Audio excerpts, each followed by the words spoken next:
तो जैसे कि आप लोग देख रहे हैं, आज का हम लोगों का टॉपिक रहेगा पोस्टल मैनुअल वॉल्यूम 7, और जिसको हम लोग कल के क्लास में स्टार्ट किए थे। तो आज हम लोगों का सेकंड क्लास रहेगा ना। आज हम लोगों का सेकंड क्लास रहेगा। जो लोग नया ज्वाइन किए हैं उन लोगों के लिए हम बोल देना चाहते हैं कि क्लास का जो मीडियम है ये मोस्टली रहेगा हिंदी, और साथ में हम लोग इंग्लिश में भी, हिंदी और इंग्लिश आप बाईलिंगुअल बोल सकते हो। अगर आप थोड़ा सा केयरफुल रहिएगा तो आपको हिंदी नहीं आता है तो भी आप समझ जाइएगा ना। If you don't understand Hindi at all, then also you can relate. If you are sincere and you are careful, if you are dedicated, then there will be no difficulty for the understanding of the class. पर अगर आप चाहते हैं, आपको लगता है कि नहीं उतना समय हम नष्ट नहीं करना चाहते हैं, तो अगर हिंदी बिल्कुल भी नहीं आता है तो ये क्लास आप लोगों के लिए काम का हो सकता है, उतना इफेक्टिव आपके लिए नहीं हो। ठीक है। तो हम लोगों का second class postal manual volume 7, जिसको हम लोग लास्ट दिन स्टार्ट किए थे, जहाँ पे हम लोग देखे 8 चैप्टर, 3 अपेंडिंग, 161 रूल था। यहाँ से लेके हम लोग सारा रूल 28 तक, जितना हमको याद आ रहा है, रूल 28 तक हम लोग कल के क्लास में डिस्कस किए हुए थे, है ना। तो आज के क्लास में हम लोग रूल 29 से डिस्कस करना शुरू करेंगे। ठीक है। चलिए, अगर किसी ने पिछले क्लास में ज्वाइन नहीं किए तो भी कोई बात है नहीं। हम लोग एक बार बता देते हैं कि पोस्टल मैनुअल वॉल्यूम 7 जो है, इसमें रेलवे मेल सर्विस आरएमएस के बारे में बताया गया। अच्छा, एक बार पब्लिक चैट में बताइए तो आरएमएस का इंट्रोडक्शन कब हुआ था? बहुत आसान सा सवाल है, सभी लोग जानते हैं, फिर भी एक बार हम पूछ लिए। RMS, when was RMS introduced? RMS कब इंट्रोड्यूस्ड हुआ था? किसी को याद है तो पब्लिक चैट में फटाफट बताइए, क्योंकि आरएमएस के बारे में हम लोग पढ़ रहे हैं पोस्टल मैनुअल वॉल्यूम 7 में। बिल्कुल सही जवाब लक्ष्मणा जी, रजन, देवेंद्र। 1854, 1908, 1908 में सीपीसी जो है, कोड ऑफ सिविल प्रोसीड्योर, वो चालू हुआ था। ये नहीं है ना। फिर से विशाल जी, आप किसका देख के मार दिए 1908? ये सब नहीं चलेगा, है ना। आरएमएस वॉज 1805, 1805 नहीं है अग्निव जी, आप ऑलमोस्ट करीब गए थे। 18 सितंबर था, बिल्कुल 18 सितंबर 1854 को आरएमएस या रेलवे मेल सर्विस जो है वो चालू हुआ था, है ना। हम लोग जानते हैं कब, 18 सितंबर 1854 में। ठीक है। तो ये आरएमएस कैसे फंक्शन करता है, इसी के बारे में पोस्टल मैनुअल वॉल्यूम 7 हम लोगों को बताता है। ये अगर आप देखिएगा तो एलडीसी आईपी का जो एग्ज़ाम होता है, इसके लिए एक इम्पॉर्टेंट टॉपिक है, यहाँ से इसमें सवाल पूछा जाता है। पर अगर आप देखिएगा पीएस ग्रुप बी का सिलेबस, तो पीएस ग्रुप बी के सिलेबस में ये इंक्लूडेड नहीं है। ठीक है। तो अगर कोई पीएस ग्रुप बी का एग्ज़ाम देना चाहते हैं तो क्लियरली अगर आप बोलिएगा तो ये आपके सिलेबस में नहीं है। पर मेरे हिसाब से यहाँ से कुछ सवाल होता है जो पूछा जा सकता है, क्योंकि वॉल्यूम 7 और वॉल्यूम 5 दोनों इंटर रिलेटेड है और दोनों में बहुत सारा कॉमन टॉपिक है। तो क्योंकि वॉल्यूम 5 आपके सिलेबस में रहेगा तो उस हिसाब से ये भी आपको ज़रूरत रहेगा, और काम करने के लिए तो ये हमको ज़रूरी है ही। ठीक है। तो अब आते हैं हम लोग रूल 28 में, हम लोग देखें प्रिपरेशन ऑफ डेली रिपोर्ट, है ना। हम लोग रूल 28 में क्या देखे थे कि preparation of daily report. Daily report कौन बनाता है? हेड शॉटिंग असिस्टेंट बनाता है। रोज दिन भर में ऑफिस में अगर कोई इरेगुलरिटी वो नोटिस करता है, या फिर उनके नोटिस में कोई इरेगुलरिटी लाया जाता है, देन द डेली रिपोर्ट में वो उसको रिफ्लेक्ट किया जाता है। अब डेली रिपोर्ट जब बनाया जाता है तो हम लोग देखे थे एक बात, देखिए यहाँ पे, the daily report should be written by the head sorting assistant from rough notebook of the set. ये जो सेट होता है, इस सेट में एक बुक मेंशन किया जाता है, मेंटेन किया जाता है, which is called rough notebook. तो ये राफ नोटबुक का जो एंट्री रहता है उसी के अकॉर्डिंगली हमारा डेली रिपोर्ट बनाया जाता है, जो MS83 फॉर्म में रहता है। अब ये राफ रोड नोटबुक में कौन सा इरेगुलरिटी है जो नोट किया जाता है, वो आपका बताया गया रूल नंबर 29 में। तो क्या क्या बोला गया? Number 1, detention of mail due to absence of mail carrier. Mail carrier अगर नहीं आता है, उस कारण से अगर मेल डिटेंड हो जाता है, तो ये this is noted in the rough notebook. मत एक्चुअली देखिए, ये राफ नोटबुक में जो एंट्री होगा, जो ये क्या होता है, कुछ इरेगुलरिटी है। The irregularity will be reflected in the daily report too, है ना। यहाँ पे जो रहेगा इसको कहाँ पे रिफ्लेक्ट किया जाएगा, डेली रिपोर्ट में रिफ्लेक्ट किया जाएगा। तो पहले हम लोग रफ नोटबुक बनाएंगे, यहाँ पे नोट होगा, यहाँ से उसको कॉपी करेंगे। जैसे जैसे पोस्ट ऑफिस के केस में आप ब्रांच ऑफिस में देखते हैं, ब्रांच ऑफिस में एक जर्नल मेंटेन होता है जिसको हम लोग बोलते हैं बीओ जर्नल। जो लोग आपका ब्रांच ऑफिस में काम किए हैं कभी, है ना, तो वो रिलेट कर पाइएगा। बीओ जर्नल, बीओ जर्नल में क्या होता है, सारा चीज लिखा जाता है। एसबी में कितना डिपॉजिट हुआ, आरडी में कितना हुआ, आपका कितना अकाउंट हमारा, मान लीजिए कितना पैसा हमारे पास आया, किसके थ्रू मेल भेज रहे हैं, है ना, ये सारा डिटेल्स लिखा हुआ रहता था, जिसको हम लोग बाद में कॉपी करते थे कहाँ पे, जो हमारा बीओ का अकाउंट बुक होता था उसमें। तो ये जो हमारा बीओ जर्नल था, आप बोल सकते हैं जैसे हमारा रफ नोटबुक है वैसे हमारा बीओ जर्नल है। तो पहले हम लोग बीओ जर्नल पे नोट करते हैं, फिर वहां से अकाउंट बुक में नोट करते हैं। सिमिलरली आरएमएस के केस में हम लोग रफ नोटबुक में सारा इरेगुलरिटी को पहले लिखते हैं, बाद में यहाँ से हम कॉपी करते हैं और रिफ्लेक्ट करते हैं किसमें, डेली रिपोर्ट में, जो MS-83 फॉर्म में आपका यहाँ पे मेल ऑफिस के लिए बनाया जाता है। ठीक है, अब आते हैं हम लोग receipt and dispatch of special bag. अगर कभी स्पेशल बैग रिसीव होता है या डिस्पैच होता है तो वो आपका यहाँ पे नोट किया जाता है। अब हमको बताइए स्पेशल बैग का कंटेंट क्या होता है, पब्लिक चैट में बताइए what is the content of special bag. मेरा वॉइस क्लियर है ना, प्लीज कंफर्म कीजिए। Harsha ji is saying that my voice is not clear, please confirm करिए, क्योंकि आज तो क्लियर ना होने का कोई कारण नहीं है। वाईफाई मेरा बिल्कुल सही काम कर रहा है, नॉर्मली ये बहुत गड़बड़ करता है। चलिए हर्षा जी आप एक बार एक काम करिए, please disconnect and then reconnect, ठीक है, मुझे लगता है प्रॉब्लम सॉल्व हो जाएगा। तो बिल्कुल सही बताया आप लोग कि ये स्पेशल बैग का कंटेंट क्या होता है, तो कैंप आर्टिकल होता है। तो अगर कभी हमारे पास कैंप आर्टिकल वाला बैग यानी कि स्पेशल बैग आता है या फिर हम डिस्पैच करते हैं, देन ये मैटर भी हम लोग रफ नोटबुक में एंट्री करते हैं। Non receipt of due mail bags और अदर बैग्स, तो हमारे पास क्या हुआ, देखिए ड्यू मेल बैग क्या होता है, ड्यू मेल क्या होता है, तो पहले आपको समझना है व्हाट इज ड्यू मेल।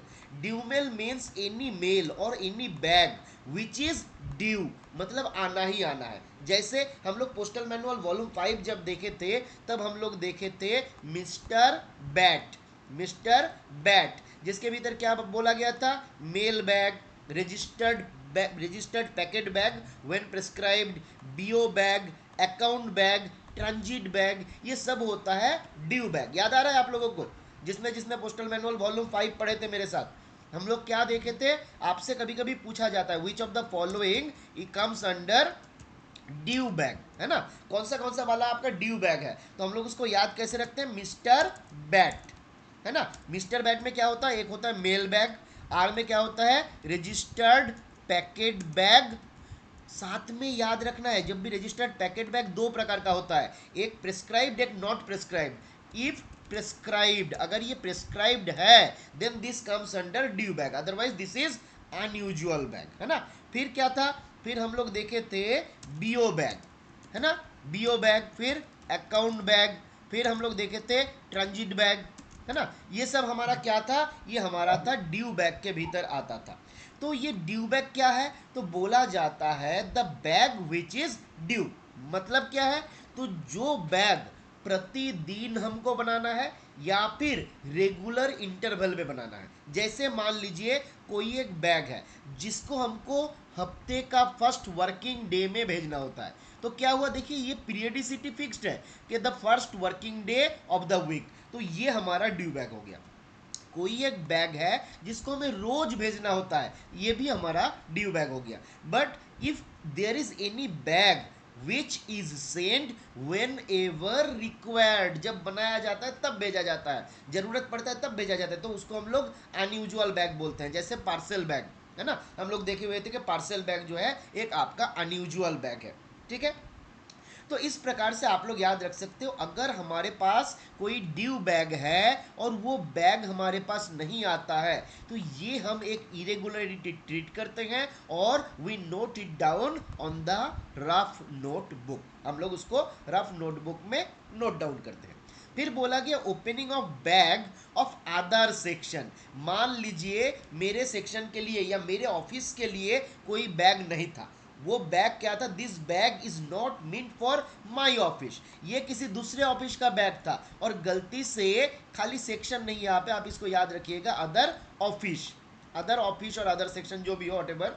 तो अगर मेरे ऑफिस का बैग नहीं है, किसी दूसरे ऑफिस का बैग है, और हमने उसको गलती से खोल दिया, दो कारण हो सकता है। नंबर वन, हमने गलती किया, हमारे पास आ गया, हमने चेक नहीं किया कि किसके पास जाना था, खोल दिया। दूसरी बात, मान लीजिए इसका जो टैग है, जो लेवल वगैरह है, लेवल जो है ये क्लियर नहीं है, हमको पढ़ के समझ में नहीं आया कि भाई ये किसके लिए है, तो वो भी हम लोग खोल सकते हैं। तो दोनों केस में ये जो बैग है, ये इसका जो डिटेल्स है, ये नोट किया जाएगा कहाँ पे, इसको रफ नोटबुक में नोट किया जाएगा। ठीक है, फिर क्या हुआ, फिर बोला गया receipt of bag in damage condition with defective seal और साइन ऑफ टेम्परिंग। अगर कोई ऐसा बैग हमारे पास आता है जो डैमेज कंडीशन में है, जहाँ पे डिफेक्टिव सील है या फिर टेम्परिंग का साइन है, तो भी हम लोग इसको क्या करेंगे, रफ नोटबुक में नोट करेंगे। लॉस, ओवर कैरेज, मिसेंडिंग और मिस डिलीवरी ऑफ बैग, कोई बैग खो गया है ना, या फिर मिसेंड हो गया, मिस डिलीवरी हो गया है ना, इस प्रकार से कोई भी अगर चीज होता है, बैग हो या फिर कोई आर्टिकल हो, चाहे वो रजिस्टर्ड आर्टिकल हो या पार्सल हो, कुछ भी हो, अगर वो खो जाता है या फिर आपका मान लीजिए एक जगह के बदले दूसरे जगह भेज देते हैं, तो ये सारा केस में क्या होना चाहिए, this should be noted in the rough notebook.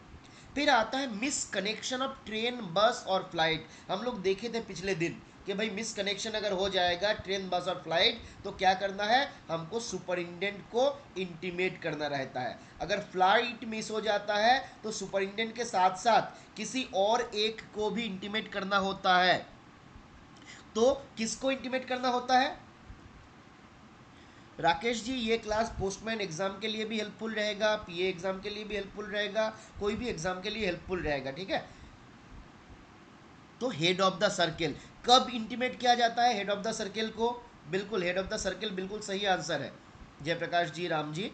कब इंटीमेट करना है और कैसे इंटीमेट करना है हेड ऑफ द सर्किल, याद करिए कि अगर if there is a misconnection of flight, 10th पिटाई खाइएगा महेश जी, ये सब शोभा नहीं देता आपको।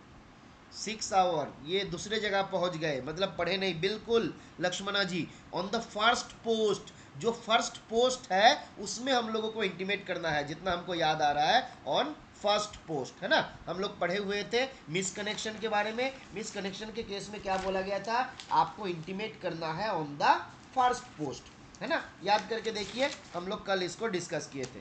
ठीक है, चलिए आगे आते हैं हम लोग। आगे क्या बोला गया, आगे बोला गया इन सबॉर्डिनेशन और neglect of rules by the staff.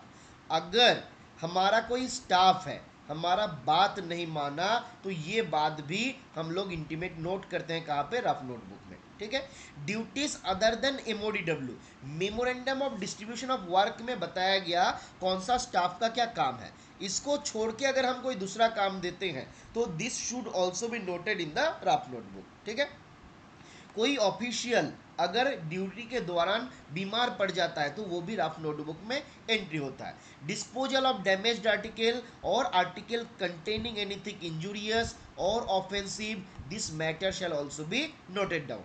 फिर बोला गया लेट रिसिप्ट और डिस्पैच ऑफ मेल, कोई मेल हमारे पास आने में बहुत लेट हो गया, या फिर हम डिस्पैच करने में लेट कर दिए, या फिर मान लीजिए मेल वैन जो है वो आया ही नहीं, तो ये सारा केस में भी हम लोग उसको क्या करते हैं, रफ नोटबुक में एंट्री करते हैं। ठीक है, सवाल यहाँ से अगर पूछा जाएगा तो इस प्रकार से पूछा जा सकता है, which of the following irregularities shall be noted on the rough notebook, बोल के यहाँ से कोई 3-4 केस आपको दे देगा और एक आध दूसरा केस दे देगा और बोलेगा कि भाई इसके भीतर कौन सा वाला रफ नोटबुक में नोट करना नहीं है। ठीक है, चलिए आगे आते हैं हम लोग रूल 30, आगे आते हैं हम लोग रूल 30। रूल 30 में क्या बोला गया, बोला गया delivery of empty bag to record office, है ना। 1 मिनट प्लीज वेट करिए।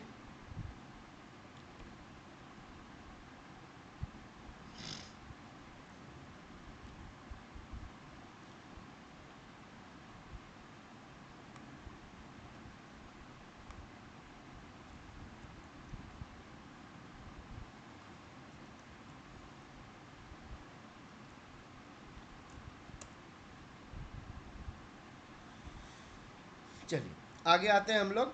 आगे हम लोग क्या देख रहे थे? Delivery of empty bag to record office, है ना।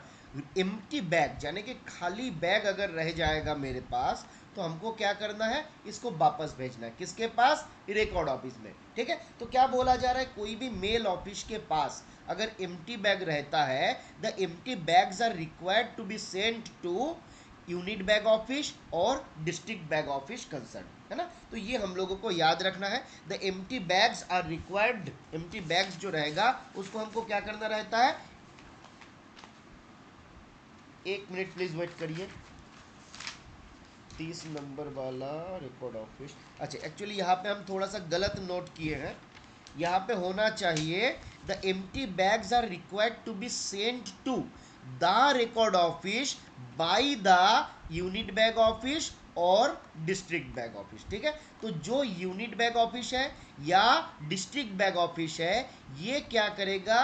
ये एम्प्टी बैग को सेंड करेगा रिकॉर्ड ऑफिस में। ठीक है, तो ये थोड़ा सा टाइपिंग मिस्टेक हो गया लिखते वक्त। ठीक है, तो ये थोड़ा सा आप लोग याद कर लीजिएगा। ठीक है, हम इसमें करेक्शन कर देते हैं। Are sent to the record office by UBO और डीबीओ।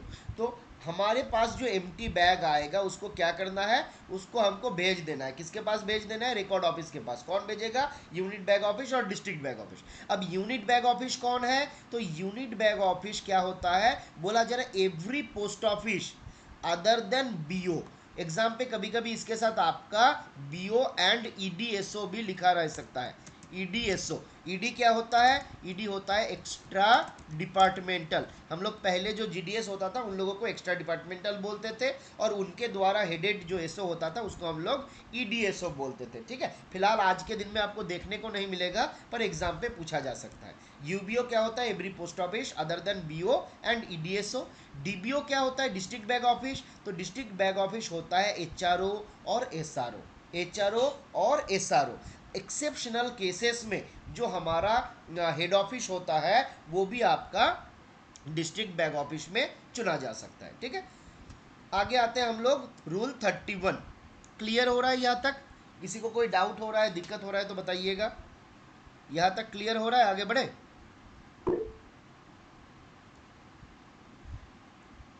चलिए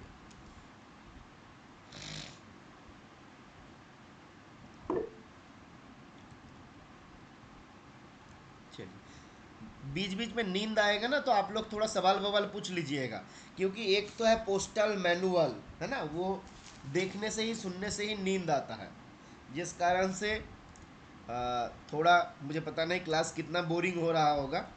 ठीक है, अगर बोर हो रहा है तो बताइएगा। ऐसे भी मेरा आवाज़ तो बहुत ज़्यादा मतलब बोरीला है ना, मतलब मोटा मोटी थोड़ा देर बात करता हूँ तो सब लोग बोर हो जाते हैं। बचपन में मैं जब भी कोई लड़की के साथ बात करने जाता था तो सब लोग बोर होकर भाग जाती थी। तो अभी मुझे लगता है कि आप सब लोग भागिएगा। चलिए आगे आते हैं, हम लोग रूल 31 को डिस्कस करते हैं, जहाँ पे बोला गया preparation of work papers. Work paper क्या है? कौन सा अपेंडिक्स में वर्क पेपर के बारे में बताया गया? पब्लिक चैट में फटाफट जवाब दीजिए। कौन सा अपेंडिक्स में वर्क पेपर के बारे में बताया गया था? अपेंडिक्स 3 नहीं है देवेंद्र जी, यहाँ पे अपेंडिक्स, आप ऑलमोस्ट सही बोले थे, एक्चुअली 3 नहीं, यहाँ पे अपेंडिक्स ए बी और सी होता है। ठीक है, तो अपेंडिक्स सी में बोला गया था। ठीक है, बी में नहीं कुंडू जी, सी में बोला गया था। ठीक है, वर्क पेपर के बारे में सी में बोला गया था। हम लोग क्या क्या देखे थे कल के क्लास में जब हम लोग देखे थे? देखिए फर्स्ट एक बार दोबारा हम, सॉरी, हम लोग क्या देखे थे कल? 3 हमारा अपेंडिक्स था। क्या क्या था? देखिए बी में क्या था? रेलवे और डीओपी के भीतर जो कनेक्शन है वो बी में था। कैम पार्टिकल वाला ए में था और वर्क पेपर जो है सी में था। ठीक है, चलिए तो वही हमारा बताया गया 31 में। क्या बोला जा रहा है? द वर्क पेपर्स, अच्छा और ये मेरा स्क्रीन मेरा विजिबल हो रहा है ना? कोई दिक्कत?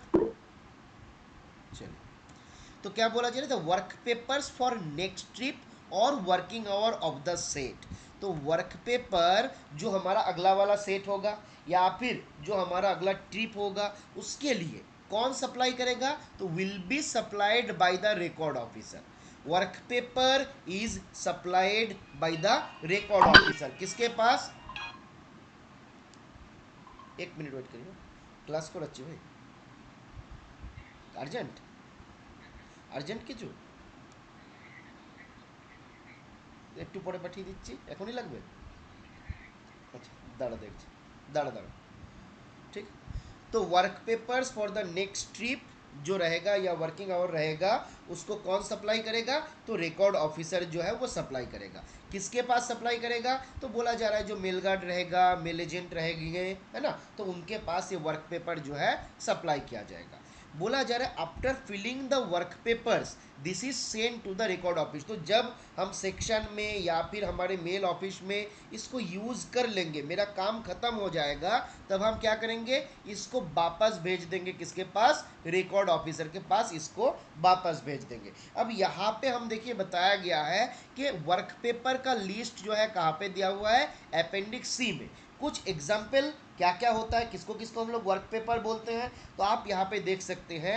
Daily report, registered abstract, parcel का abstract, mail list, mail abstract, tag level, check slip, वीमेंट सिस्टम लेवल। तो ये सारा चीज़ जो है इसको क्या बोला जाता है? इसको बोला जाता है वर्क पेपर। ठीक है, आगे आते हैं हम लोग। ये ऑलरेडी अपेंडिक्स सी में कुछ इंपॉर्टेंट बातें बताया गया जो हमको लगा कि आप लोगों को बता देना जरूरी है। तो जैसे एक बोला गया, पिंक कलर का जो टैग लेबल होता है this is used for transit bag. ठीक है, तो अगर पिंक कलर का, एक मिनट वेट कीजिए प्लीज, पिंक कलर का जो टैग लेबल होगा उसको हम लोग किसके लिए यूज करेंगे? तो ट्रांजिट बैग के लिए यूज करेंगे। ऑरेंज का जो बैग लेबल होगा this is used for packet bag. और ऑलिव कलर का जो लेबल होगा this is used for parcel bag. तो कलर आप याद रखिएगा, pink for transit, pink for transit. ठीक है, pink for transit, pink for transit. सुबह में हम लोग करते हैं पीटी जोगा, तो पिंक फॉर ट्रांजिट पीटी। और फिर ओपी, पीटी और ओपी ओल्ड पेंशन। जो लोग पीटी करते हैं वो लोग पीटी ओल्ड पेंशन में नहीं जाएंगे, है ना। जो लोग सुबह सुबह उठ के रोज पीटी जोगा करते हैं उसका फैमिली ओल्ड पेंशन में नहीं जाएगा। ठीक है, तो क्या बोला जा रहा है? पीटी आपका पिंक टैग लेवल जो रहेगा ये ट्रांजिट बैग के लिए होगा, ऑरेंज वाला लेवल जो रहेगा ये पैकेट बैग के लिए होगा, और ऑलिव वाला बैग जो रहेगा वो आपका पार्सल बैग के लिए होगा। तो यहाँ से मुझे लगता है एक सवाल पूछा जाने का चांसेस है, जिस कारण से इसको दिया गया है। आगे आते हैं हम लोग रूल 32। रूल 32 में क्या बोला गया? बोला गया receipt of empty bag from record office. हम लोग थोड़ी देर पहले देखे थे रिकॉर्ड ऑफिस को हम लोग एम्प्टी बैग भेजते हैं, है ना। सिमिलरली कभी कभी रिकॉर्ड ऑफिस से भी हमारे पास बैग आ सकता है। क्यों आ सकता है? तो मान लीजिए हमारा कोई सेट है जिसका इंचार्ज होता है हेड शॉटिंग असिस्टेंट, तो उनको अपने सेट में यूज करने के लिए भी खाली बैग चाहिए होता है। तो बोला जा रहा था empty bags are received by the head sorting assistant from record office. तो रिकॉर्ड ऑफिस से हमारे पास एम्प्टी बैग आ सकता है। ठीक है, तो जब हमारे पास एम्प्टी बैग आएगा तो हम लोगों को क्या करना होता है? वी हैव टू, मतलब the head sorting assistant has to examine the bag inside out. Inside out का मतलब क्या होता है? तो अगर आप देखिएगा हम लोगों का जैसे बैग रहता है, मान लीजिए इस प्रकार का हमारा बैग रहता है, तो ये वाला पोर्शन जो होता है अंदर वाला पोर्शन, तो ये पोर्शन को बाहर निकाल देना रहता है। ठीक है, तो बाहर जब निकल जाएगा मतलब भीतर वाला पोर्शन को बाहर कर दो, this is called inside out. और ये हम लोग जब पोस्ट ऑफिस में भी काम करते हैं, हमारे पास कोई बैग आता है तो हम लोग हमेशा बोला जाता है कि आपको आर्टिकल जब लेना है उसको इनसाइड आउट करके लेना है। क्यों? क्योंकि कभी कभी भीतर में एक आध आर्टिकल जो है अटके उसके अंदर रह जाता है, जिस कारण से उसको बाहर निकाल दीजिएगा तो काम खत्म हो जाएगा। ठीक है, अब ये हमारे पास एम्प्टी बैग आया है या नहीं आया है, ये मैटर जो कितना हमारे पास एम्प्टी बैग रिसीव्ड हुआ, बोला जा रहा है this is noted in the receipt side of the mail abstract. ये बात को मेल एब्स्ट्रैक्ट का रिसिप्ट साइड में लिखा जाता है ना। और मेल एब्स्ट्रैक्ट का फॉर्म नंबर क्या था? M42 और M43। अब आप हम लोगों को हमको बताइए, जो शॉर्टिंग ऑफिस होता है ना, जो शॉर्टिंग ऑफिस होगा, यानी कि एसएमओ जिसको हम लोग बोलते हैं, मेल ऑफिस जिसको हम बोलते हैं, तो हमारा एसएमओ का जो मेल एब्स्ट्रैक्ट होगा उसका फॉर्म नंबर क्या होगा, है ना, शॉर्टिंग ऑफिस का फॉर्म नंबर क्या होगा। आईपी एग्जाम के सिलेबस में वॉल्यूम 7 है, बिल्कुल है देवेंद्र जी, है ना। ग्रुप बी के सिलेबस में नहीं है। पीएस ग्रुप बी का जो एग्जाम होता है ना सुपरिटेंडेंट के लिए, तो उसके सिलेबस में ये वॉल्यूम 7 नहीं है, ठीक है। बिल्कुल बिल्कुल सही बोले। हम लोग याद रखेंगे, सेक्शन के लिए होता है M42 और मेल ऑफिस के लिए क्या होता है M43। तो यहाँ पे हम, क्योंकि हेड शॉटिंग असिस्टेंट है, मतलब वो मेल ऑफिस का इंचार्ज होगा, तो वो किस में बनाएगा मेल एब्स्ट्रैक्ट, तो M43 में बनाएगा, ठीक है। अब आते हैं हम लोग attendance of set on platform, attendance of set on platform. तो जो हमारा सेट है वो कब प्लेटफॉर्म में जाएगा, क्या करेगा नहीं करेगा, उसके बारे में बताया गया। तो बोला जा रहा है एट ऑल चेंजिंग स्टेशन, जो भी हमारा चेंजिंग स्टेशन होगा। चेंजिंग स्टेशन क्या है, तो आपको अगर देखना है तो आपको कहाँ जाना पड़ेगा, तो पोस्टल मैनुअल वॉल्यूम 5 आपको देखना पड़ेगा। पोस्टल मैनुअल वॉल्यूम 5 में बताया गया है चेंजिंग स्टेशन क्या होता है, ठीक है। तो चेंजिंग स्टेशन बेसिकली क्या होता है, जब एक सेक्शन मैंने ऐसा हुआ कि मान लीजिए एक जगह से यहाँ से लेके यहाँ तक मेल गया, यहाँ से लेके यहाँ से और एक सेक्शन काम करेगा। अब यहाँ से मेल जब लेके हम गए, इस जगह पे हमारे पास इतना समय नहीं है कि ये आर्टिकल हमारा मेल ऑफिस तक पहुंचे। तो यहाँ पे कोई एक स्टेशन है, जहाँ तक ये सेक्शन मान लीजिए ए है, ये मान लीजिए सेक्शन बी है, तो ए सेक्शन में सामान जाता है, इस स्टेशन पे उतरता है ना, और मान लीजिए यहाँ से कोई और एक ट्रेन में लेके जाता है। तो जहाँ पे हमारा सेक्शन से माल उतरा, दूसरे सेक्शन में चढ़ रहा है, पर मेल ऑफिस में पहुंचने का समय नहीं, ये स्टेशन को हम लोग बोलते हैं चेंजिंग स्टेशन, ठीक है। इस स्टेशन को हम लोग क्या बोलते हैं, चेंजिंग स्टेशन। आपको अगर देखना है पोस्टल मैनुअल वॉल्यूम 5, आपको मिल जाएगा चेंजिंग स्टेशन का डेफिनेशन। देखिए एक बार हम कर देते हैं चेंजिंग स्टेशन, है ना। तो क्या बोला जा रहा है, a railway station, a railway station where beats of two transit sections join। ऐसा एक रेलवे स्टेशन है जहां पे क्या होता है, जहां पे दो ट्रांजिट सेक्शन का बीट जो है उसका मिलन होता है, ज्वाइन होता है।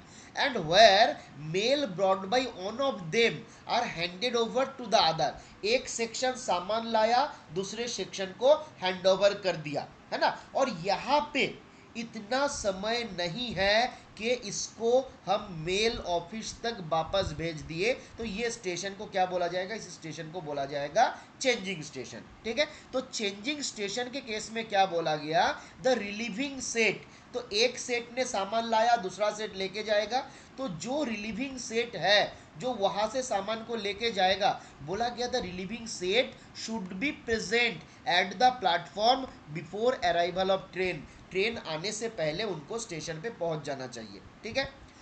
At all other stations where the trains are made up, the set about to proceed should be present half an hour, should be present, actually आगे आएगा ये, should be present at the hour fixed by the superintendent. तो बोला जा रहा है changing station छोड़ के बाकी दूसरा स्टेशन के लिए बोला गया, जो भी लोग उस जगह से बीट को स्टार्ट करेगा, बीट में चढ़ेगा, उन लोगों को बोला गया कि सुपरिटेंडेंट जो टाइम बताएगा उस टाइम पे आपको स्टेशन में जाना है। तो कोई भी पर्टिकुलर स्टेशन जहाँ से मान लीजिए हमारा सामान जाएगा किसी दूसरे जगह के लिए, तो वो जगह के लिए बोला गया उसका जो स्टाफ है, जो टाइम फिक्स कर दिए जाएगा सुपरिटेंडेंट ऑफ आरएमएस के द्वारा, उसी टाइम पे उनको पहुंच जाना है, ठीक है। और बोला गया एटलीस्ट, यहाँ पे एक्चुअली वॉल्यूम पे मेरे हिसाब से थोड़ा गड़बड़ी है, यहाँ पे वॉल्यूम पे यहाँ पे बताया गया they should present there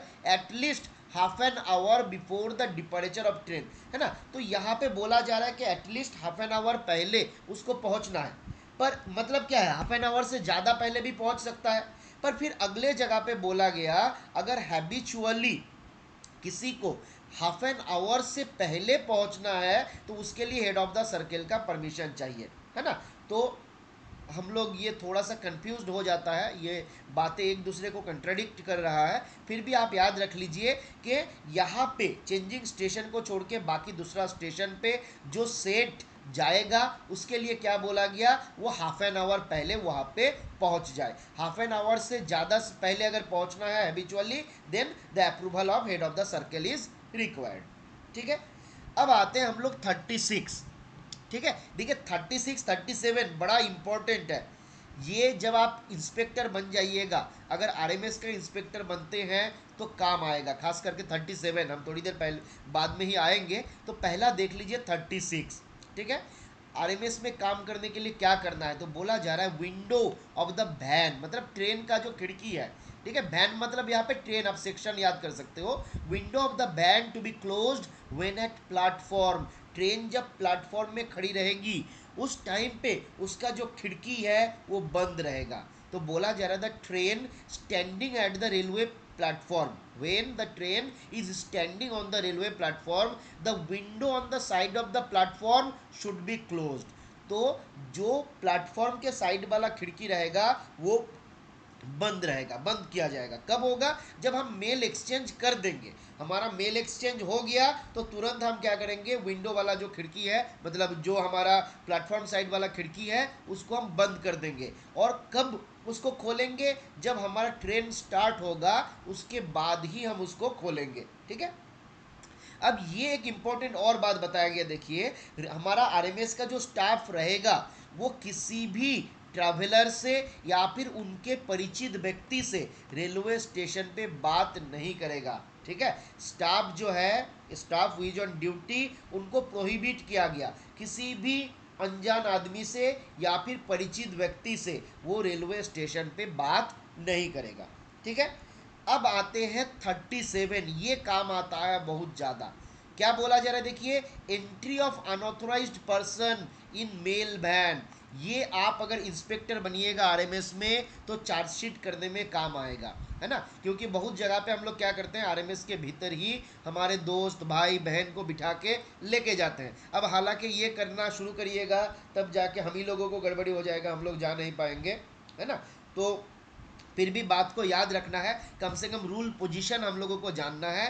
postal manual volume 7 rule 37, postal manual volume 7 का रूल 37 क्या बताता है, पहला बोला गया आरएमएस के भीतर स्मोकिंग नहीं करना है। ये अगर बोलेंगे तो आरएमएस वाला हमको पीटने के लिए आएगा, क्योंकि सब लोग उधर बैठ के बीड़ी पीते रहता है ना। तो prohibition against smoking, cooking, use of naked light, है ना, and entry of unauthorised person in the mail van. तो ये सारा चीज जो है अलाउड नहीं है, दिस आर डिज अलाउड। क्या क्या, smoking, cooking, use of naked light, entry of unauthorized person in the mail van is strictly prohibited and renders the offender liable for removal। ये इंपॉर्टेंट है, ये इंपॉर्टेंट है, जो जाने देगा, जो करने देगा, उनको हम सर्विस से हटा सकते हैं, रिमूव भी कर सकते हैं, तो ध्यान रखना है। ठीक है, बोला गया no stove or private lamp should be carried in the mail van except with written authority of the divisional superintendent, है ना। और ये काम कंफर्म कौन करेगा, तो मेल गार्ड और मेल एजेंट जो है ट्रेन में वो कंफर्म करेगा कि ये गड़बड़ी नहीं हो रहा है। मतलब अगर ऐसा कोई गड़बड़ी हो रहा है तो जो मेल गार्ड और मेल एजेंट है उनके ऊपर तो सजा जरूर होगा, रिमूवल फ्रॉम सर्विस भी हो सकता है। तो याद रहेगा 37 नंबर रूल ये वाला। अच्छा, दारू भी पीता है, चलिए वो तो बिल्कुल भी अलाउड नहीं है, सीसीएस कंडक्ट रूल को भी वायोलेट करता है। चलिए पब्लिक चैट में बताइए कौन सा कंडक्ट रूल को वायोलेट करेगा अगर ड्यूटी आवर में कोई दारू पीता है, विच conduct rule is violated. Public chat में फटाफट जवाब दीजिए। 21 देवेंद्र जी गलत जवाब, सत्येंद्र जी गलत जवाब। सत्येंद्र जी आपको ये शोभा नहीं देता, आप सीरियस लड़का हो। फिर भी रूल 3 में बेसिकली दारू के ऊपर अलग से कुछ बोला नहीं गया, है ना, पर इट इज़ ऑल्सो रूल 3 तो सारा केस में ही वायोलेशन हो जाता है, क्योंकि वहाँ पे devotion to duty, do nothing which is unbecome government servant, ये सारा बात बताया गया। पर एक्चुअली प्रिसाइजली जो रूल है वो है रूल 22, है ना। बिल्कुल अनबिकमिंग ऑफ गवर्नमेंट सर्वेंट बिल्कुल वायोलेट होगा, तो वो भी आपको अगर बताना है तो खाली 3 बोलने से नहीं चलेगा, आपको बोलना है 3 का 1 का 2, क्योंकि 3 का 1 का 1 बताता है इंटीग्रिटी, 2 बताता है डिवोशन टू ड्यूटी, 3 बताता है अनबिकमिंग ऑफ गवर्नमेंट सर्वेंट। ठीक है। इसके अलावा अगर आप रूल 22 में जाते हैं तो वहां पे आपका बताया गया, देखिए 21 में शादी किया, शादी के बाद बंदा अगर बीवी से पिटाई खाता है फिर जाके दारू पीता है ना, या फिर शादी से नाखुश हो गया दारू पीना शुरू किया, तो 21 में शादी किया, फिर intoxicating drink and drug, rule 20 नहीं है। रूल 20 में सोमनाथ जी दूसरा बात बताया गया, क्या बोला गया, रूल 20 में बोला गया outsider influence, canvassing of outsider influence. ठीक है सोमनाथ जी, आउटसाइडर इन्फ्लुएंस को नहीं लाना है। ये भी कोई भी चार्जशीट आप देखिएगा, चार्जशीट जहां पे खत्म होता है लास्ट पैरा में ये रहेगा जहां पे बोला जाएगा कोई भी आउटसाइडर इन्फ्लुएंस आपको नहीं लाना है। ठीक है। इंटॉक्सिकेटिंग ड्रिंक एंड ड्रग कहाँ पे बताया गया, 22 में बताया गया, याद रखिए 21 में शादी किया, 22 में दारू पिया, 22A में साफ करने के लिए क्या किया, 14 साल के ऊपर वाला बच्चा को काम पे लगाया। ठीक है। कंडक्ट रूल का वीडियो हमारे पास अवेलेबल है, आपको अगर लगता है तो आप एक बार देख सकते हैं, तो मुझे लगता है आप लोग ये सब नहीं भूलिएगा। जो लोग पुराना पहले से पढ़ रहे हैं वो लोग गलती करता है तो बहुत गलत बात है। आगे आते हैं, अगर कभी कोई आदमी बीमार पड़ जाए ड्यूरिंग ऑन ड्यूटी, आरएमएस का कोई स्टाफ बीमार पड़ गया, तो बोला गया अगर मेल वैन में कोई ड्यूटी में बीमार पड़ जाता है तो जो मेल गार्ड या मेल एजेंट रहेगा वो क्या करेगा, पहले तो ट्रेन का जो गार्ड है उसको इंटीमेट करेगा, और रेलवे के टीम को बताया गया है वो लोग हम लोगों को मेडिकल सुविधा प्रदान करते हैं। अगर मेल ऑफिस में कोई बीमार पड़ता है तो हेड शॉटिंग असिस्टेंट ये बात को सुपरिटेंडेंट को बताएगा। अगर हेड शॉटिंग असिस्टेंट खुद बीमार पड़ जाता है तो जो सीनियर शॉटिंग असिस्टेंट रहेगा he will assume the charge of the mail office, तो वो आपका मेल ऑफिस का चार्ज जो है एज्यूम करेगा और फंक्शन करेगा। ठीक है। आगे आते हैं हम लोग, रूल 39, यहाँ से सवाल पूछता है, खास करके ये दो नंबर ट्रांजिट सेक्शन के लिए M42 और मेल ऑफिस के लिए M43, मेल ऑफिस के लिए 43, ट्रांजिट सेक्शन के लिए 42। ठीक है। Mail abstract, mail abstract is divided in 2 parts, इसका 2 पार्ट होता है, एक को हम बोलते हैं मेल्स और एक को हम बोलते हैं बैग्स। तो मेल्स में क्या रहता है, तो यहाँ पे भी आपका 2 पोर्शन रहता है, एक डिस्पैच, रिसिप्ट और डिस्पैच। बैग में भी आइएगा उसमें भी आपका रिसिप्ट और डिस्पैच। तो बोला गया रिसिप्ट पोर्शन में क्या रहता है, number of mails due to be received, bags opened by the offices and forwarded bag, ये सारा डिटेल्स जो है मेल वाला पोर्शन जो है इसमें रहता है। ठीक है। तो क्या देखें हम लोग कि मेल वाला पोर्शन में क्या रहेगा, तो जो मेल हमारे पास रिसीव होने के लिए ड्यू है ना, वो रहेगा। जो हमारे पास ओपन हुआ है, फॉर ओपन वाला bags which has been open by our office, और फॉरवर्ड बैग ये रहता है इसमें। डिस्पैच वाला पोर्शन में डिस्पैच होने का कितना है, उसके भीतर एक्चुअल में कितना डिस्पैच हुआ, तो ये सारा बातें आपका bags closed bye the office, कितना बैग आपका ऑफिस के द्वारा क्लोज किया गया, और फॉरवर्ड बैग ये आपका मेल वाला पोर्शन के डिस्पैच में रहता है। रिसिप्ट पोर्शन बैग में क्या रहता है, number of empty bag due to be received from UBO और डीबीओ, कितना खाली बैग हमारे पास रिसीव होने वाला है। और डिस्पैच में क्या रहेगा, number of bag of each description due to be dispatch, different type का बैग्स जो हम डिस्पैच करते हैं तो वो हमारे पास यहाँ पे रह जाता है, और एक्चुअली कितना डिस्पैच किया गया ये भी रह जाता है। ठीक है। तो बहुत ज़्यादा इंपॉर्टेंट यहाँ से कुछ है नहीं, बस यहाँ से आपको 2 चीज़ याद रखना है, नंबर ऑन फॉर्म नंबर कि ट्रांजिट सेक्शन जो रहेगा वो होगा M42, मेल ऑफिस M43, इसको एक याद रखिए। दूसरा, मेल एब्स्ट्रैक्ट का कितना पार्ट होता है, तो 2 पार्ट होता है, क्या क्या, एक मेल और एक बैग, और ये मेल का भी 2 पार्ट होता है, एक रिसिप्ट एक डिस्पैच, बैग का भी 2 पार्ट होता है, एक रिसिप्ट एक डिस्पैच। इसके अलावा और एक चीज आप याद रखिए, particulars of bag received and dispatched, कितना बैग हमारे पास रिसीव हुआ, कितना बैग हम डिस्पैच किए, ये कहाँ रहता है, तो मेल एब्स्ट्रैक्ट का मान लीजिए ये है फ्रंट साइड, और इसके पीछे वाला पोर्शन जो बैक साइड, तो जो रिवर्स वाला पोर्शन है वहां पर ये बातें जो है लिखा रहता है। बस इतना चीज को हम लोगों को यहाँ से याद रखना है, मेरे हिसाब से इतना चीज हम लोगों के लिए काफी होगा। ठीक है। तो क्या क्या 2 पार्ट हो जाएगा, फॉर्म नंबर क्या होगा, एक्चुअली कौन सा जो हमारा बैग रिसीव्ड हुआ डिस्पैच हुआ कौन सा साइड में उसका डिटेल्स रहता है, तो डिटेल्स रहता है उसका रिवर्स साइड में। ठीक है। आगे आते हैं हम लोग रूल 40, जहां पे बोला गया एक्सचेंज ऑफ मेल। रूल 40 में क्या बोला गया? Exchange of mail. तो क्या बोला जा रहा है? The due mail list of section shows the, तेरी, एक मिनट प्लीज वेट करिए, পরে কথা বলছি। হ্যালো, পড়াচ্ছি জয় Gopal.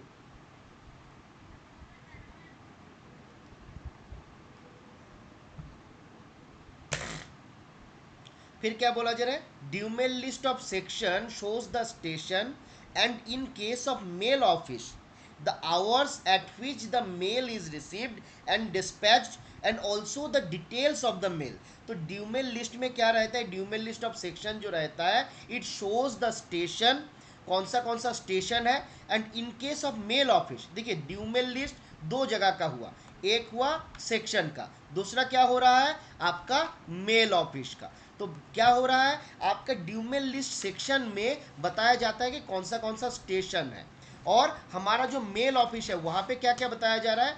Hours at which the mail is received, कौन सा समय में मेरे पास मेल रिसीव हुआ, कब हमारे पास से मेल डिस्पैच हुआ। ठीक है, तो हमारे ड्यूमेल लिस्ट में बेसिक बात क्या रहेगा? स्टेशन का नाम रहेगा, दूसरा क्या रहेगा? मेल कब रिसीव हो रहा है, मेल कब डिस्पैच हो रहा है, साथ ही साथ the details of the mails and in hot cases they are enclosed in transit bag. हमारा जो मेल है उसका डिटेल्स रहेगा, और कौन सा केस में हम उसको ट्रांजिट बैग में इनक्लोज करते हैं, ये बात आपका यहाँ पे बताया जाता है। ठीक है, mail guard or mail agent of section, mailguard or mail agent of section on the arrival of the train at station where the mail are exchanged take the। अब यहां से देखिए आपका सवाल पूछता है, ये 2 पॉइंट 3 पॉइंट को ध्यान दीजिए। ठीक है, ये दोनों पॉइंट से आपके एग्जाम पे एमसीक्यू पूछा जाता है। क्या सवाल पूछता है? तो ध्यान दीजिए थोड़ा। बोला जा रहा है मेलगार्ड और मेल एजेंट जो होता है सेक्शन का, सेक्शन के केस में देखिए यहाँ पे दो चीज बोला गया, एक mail guard mail agent of section, दूसरा mail guard and mail agent of mail office. दोनों के लिए क्या बोला गया कि जब ट्रेन आता है तो पहले वो सामान देगा या पहले सामान लेगा, है ना? तो क्या हुआ, हमारे पास एक ट्रेन का डब्बा है।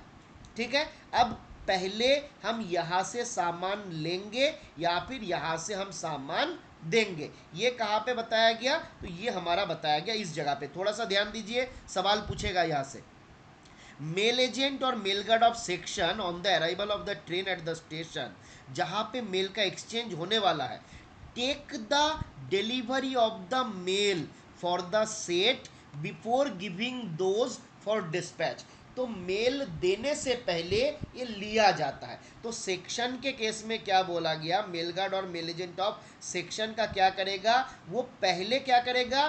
Take the delivery of the mail. तो जो हमारा डब्बा है वहां से पहले अपना मेल ले लेगा, लेने के बाद क्या करेगा? फिर वो अपना सामान डिस्पैच करेगा। तो दोनों जगह देखिए कंट्राडिक्ट करेगा, दोनों एक दूसरे के ऑपोजिट होता है। तो हमारा मेल एजेंट के लिए क्या बोला गया? Mail agent or mail guard of section वो क्या करेगा? पहले वो डिलीवरी लेगा बाद में देगा, पहले लेगा बाद में देगा। सेक्शन के केस में पहले लेगा बाद में देगा। First of all he will take the delivery, then he will give out for dispatch. First of all section के केस में will take the delivery then give out for dispatch. Mail office के लिए क्या होगा? Mail office के लिए देखिए क्या बताया जा रहा है, should first made over the bag, पहले ये अपना बैग को देगा, है ना? मेल ऑफिस के लिए क्या बोला जा रहा है? First make over the bags for dispatch, तो पहले जो बैग डिस्पैच होने के लिए है उसको दे देगा। फिर टेक डिलीवरी, तो पहले डिस्पैच बाद में डिलीवरी। तो मेल ऑफिस के केस में पहले डिस्पैच बाद में डिलीवरी। सेक्शन के केस में क्या होगा? पहले डिलीवरी, है ना, पहले खुद ले लेगा बाद में डिस्पैच। क्लियर हुआ? अब आपको यहां से ये दो ऑप्शन को उलट पलट करके एग्जाम पे सवाल पूछा जाता है। ठीक है, ये याद रखना है, एग्जाम पे ये सवाल एमसीक्यू में बहुत बार पूछा जाता है। अब ये तो हम लोग देखे नॉर्मल सर्कमस्टेंसेस पे, पर बोला गया कुछ इंपॉर्टेंट स्टेशन के केस में where large number of bag is exchange, head of the circle में ऑथोराइज द मेल गार्ड और mail agent of section to deliver his mail before receiving those for onward transmission. तो यहाँ पे जो बात बोला गया, कहाँ पे, ये मान लीजिए पॉइंट नंबर 1, ये पॉइंट नंबर 2, ये पॉइंट नंबर 3। तो बोला गया एक में जो बात बोला गया इसका ऑपोजिट किया जा सकता है। कहाँ पे किया जा सकता है? बड़े बड़े स्टेशन पे, बड़े बड़े सेक्शन के केस में कौन ऑथोराइज करेगा? Head of the circle authorize करेगा। तो बोला जा रहा है कि important station where large number of bag is exchange, head of the circle में ऑथोराइज द मेल गार्ड और mail agent of a section to deliver his mail. बोला जा रहा है सेक्शन पहले डिलीवर यहाँ पे कर सकता है, पर ऑथोराइज कौन करेगा? हेड ऑफ द सर्किल करेगा। तो यहाँ से सवाल पूछा जाता है, ठीक है, ये बात याद रखिएगा, बहुत ज़्यादा इंपॉर्टेंट है। खास करके ये 3 जगह से आपका एग्जाम के लिए सवाल बनता है। यहाँ पे आपको कैसे सवाल पूछेगा? यहाँ पे आपका बोलेगा इस प्रकार से, देखिए, for important station where large number of bag is exchanged, who authorizes the mail guard or mail agent of a section to deliver his mail before onward transmission, है ना। हु ऑथोराइजेज बोल के आपका ऑप्शन ए में दे देगा head of the circle, option B में दे देगा superintendent of post office, option C में दे देगा डीजी पोस्ट, ऑप्शन डी में दे देगा नन ऑफ दिस। तो आंसर क्या होगा बताइए एक बार फटाफट से। सभी लोग जानते हो, हमको मालूम है, फिर भी एक बार आंसर बता दीजिए। बिल्कुल, आंसर क्या होगा? Head of the circle. Very good, Harinder ji, Harsha ji, Pradyut ji, बहुत बढ़िया। चलिए अब आते हैं हम लोग एक्सचेंज ऑफ मेल को लेके, हम लोग और थोड़ा सा कुछ बातें हैं जो बताया गया यहाँ से भी। देखिए एक्सचेंज ऑफ मेल से कुछ सवाल आपका पूछा जाने का चांसेस है, जिस कारण से इसको थोड़ा डिटेल्स में लिखा गया है ना। तो एक एक करके हम लोग देख लेते हैं। क्या बोला गया? नॉर्मली द कैरियर, है ना, जिसके भीतर कौन कौन हो सकते हैं?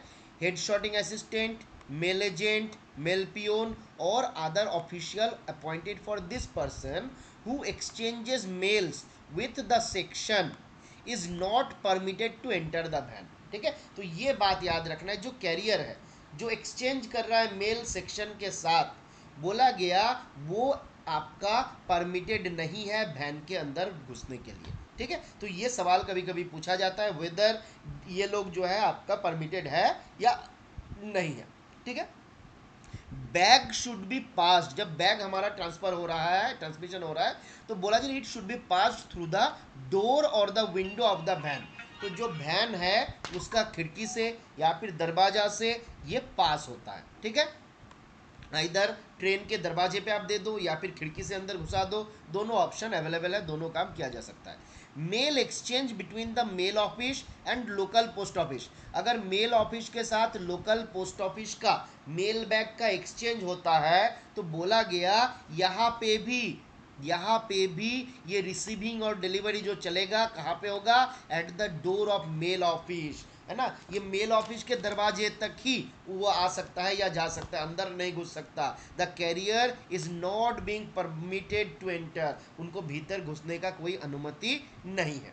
ठीक है, अब बोला गया एक्सेप्शनल केसेस में post master general may permit the officials of the mail office to enter in mail van और सेक्शन। तो मेल वैन और सेक्शन का हम भीतर पहुंचने के लिए जो परमिशन है, ऑथोराइजेशन है, वो दे सकता है कौन?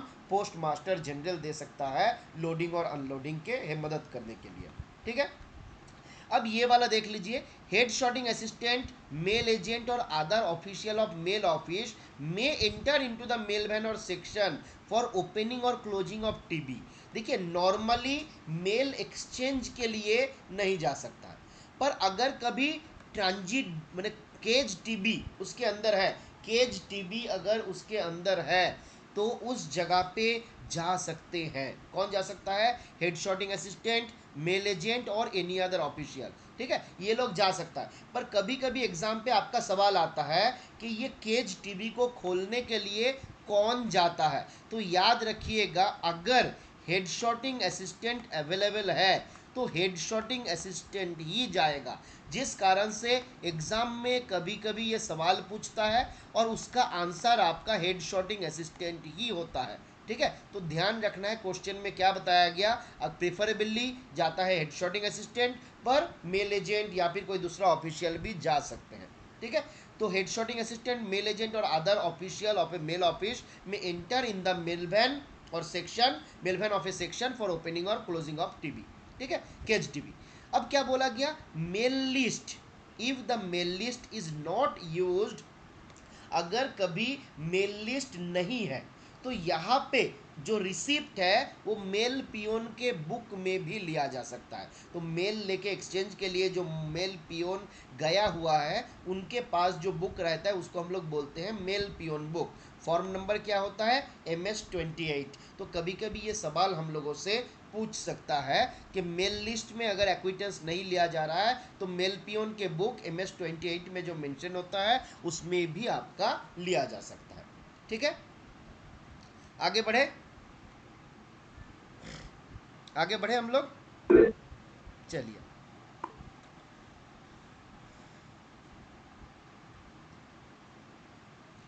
चलिए आगे आते हैं हम लोग। हाँ, रूल 41, रूल 41 में क्या बताया गया, rule 41 says us about cage TB. अच्छा, केज टीबी क्या होता है, कोई अनम्यूट करके बताइएगा अगर बताना चाहते हैं। चलिए कौन बताएगा, केज टीबी होता क्या है, खाता है, सर पे लगाता है?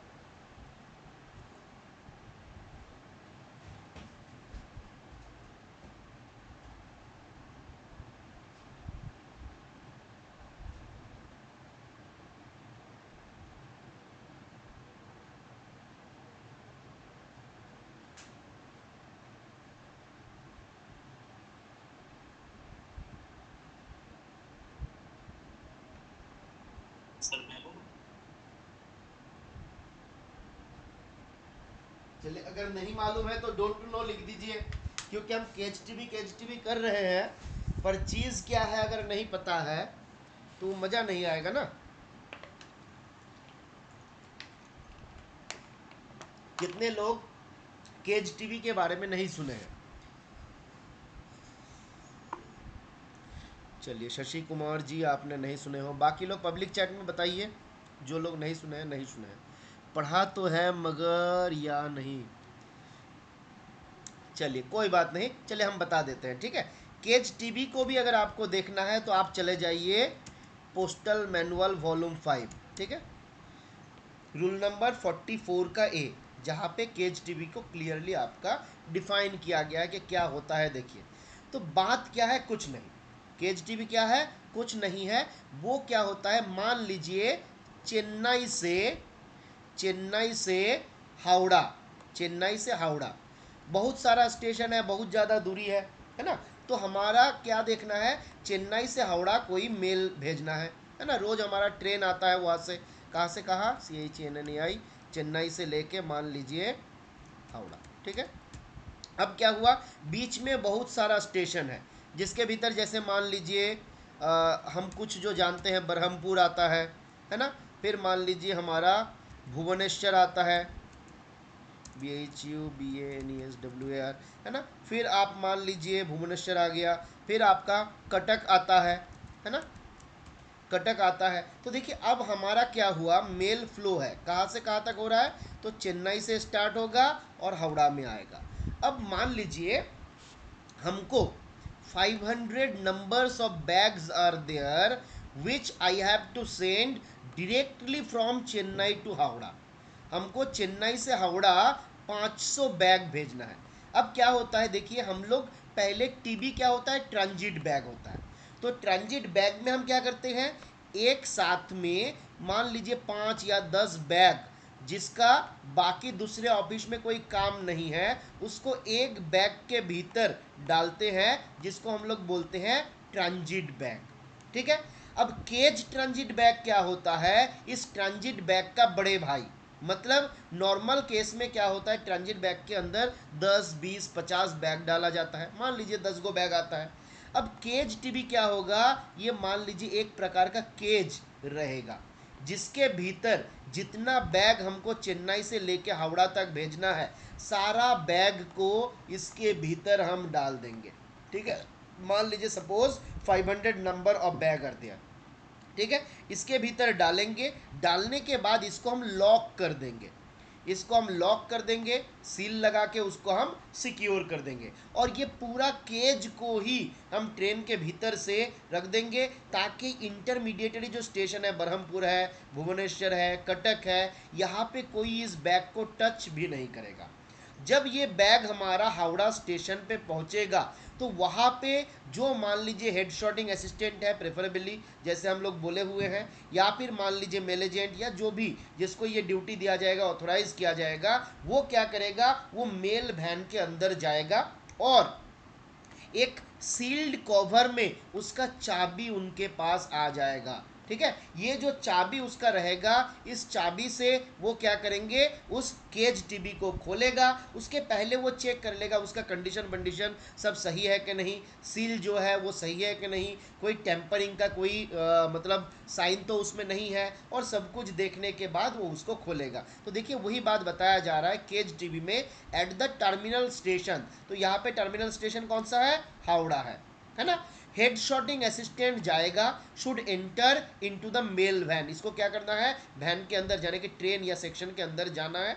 And after examining the seal, जो सील है उसको एग्जामिन करने के बाद, एंड द फास्टनिंग, जो उसमें बांधा जाता है सही से, वो सही है कि नहीं, सब कुछ देखने के बाद, to ascertain whether they have been tampered और not, should open the cage TB. जब ये चेक कर लेगा नहीं सब कुछ सही है, तो ये क्या करेगा, केज टीबी को ओपन कर देगा। केज टीबी का जो की होता है, this is forwarded in a sealed cover. तो ये बात हमको कहाँ पे बताया गया, तो रूल नंबर 41 में बताया गया। और पोस्टल मैनुअल वॉल्यूम 5 अगर हम देखें, 44 के ए में, 44 के ए में आपका बताया गया केज टीबी, है ना। चलिए वो भी यहाँ पे हम लोग नोट कर देते हैं, rule 44 A, rule 44 A of postal manual volume 5।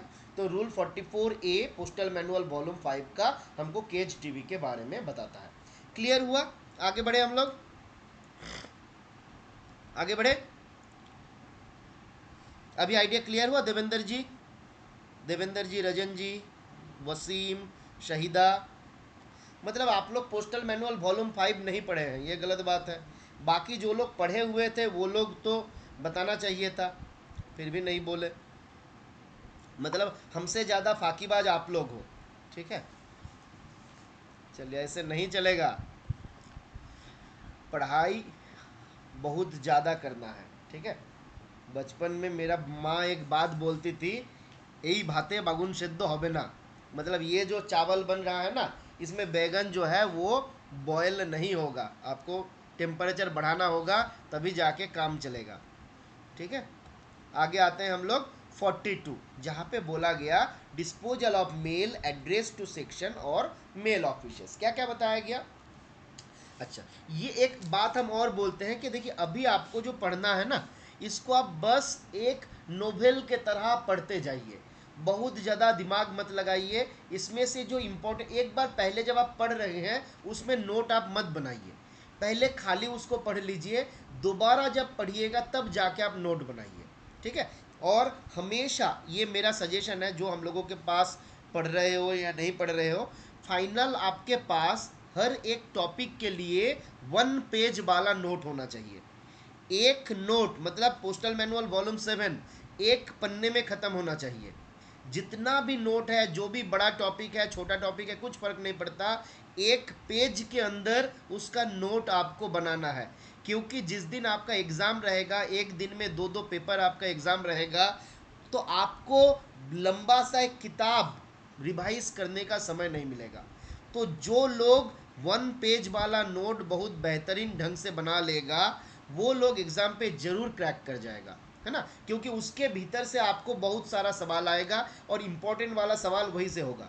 उसके बाद कुछ रहेगा कंसेप्चुअल सवाल। देखिए सवाल जब एग्ज़ाम पे आएगा, आप ये कभी नहीं एज्यूम कर सकते हो कि आपको 100% कॉमन मिलेगा।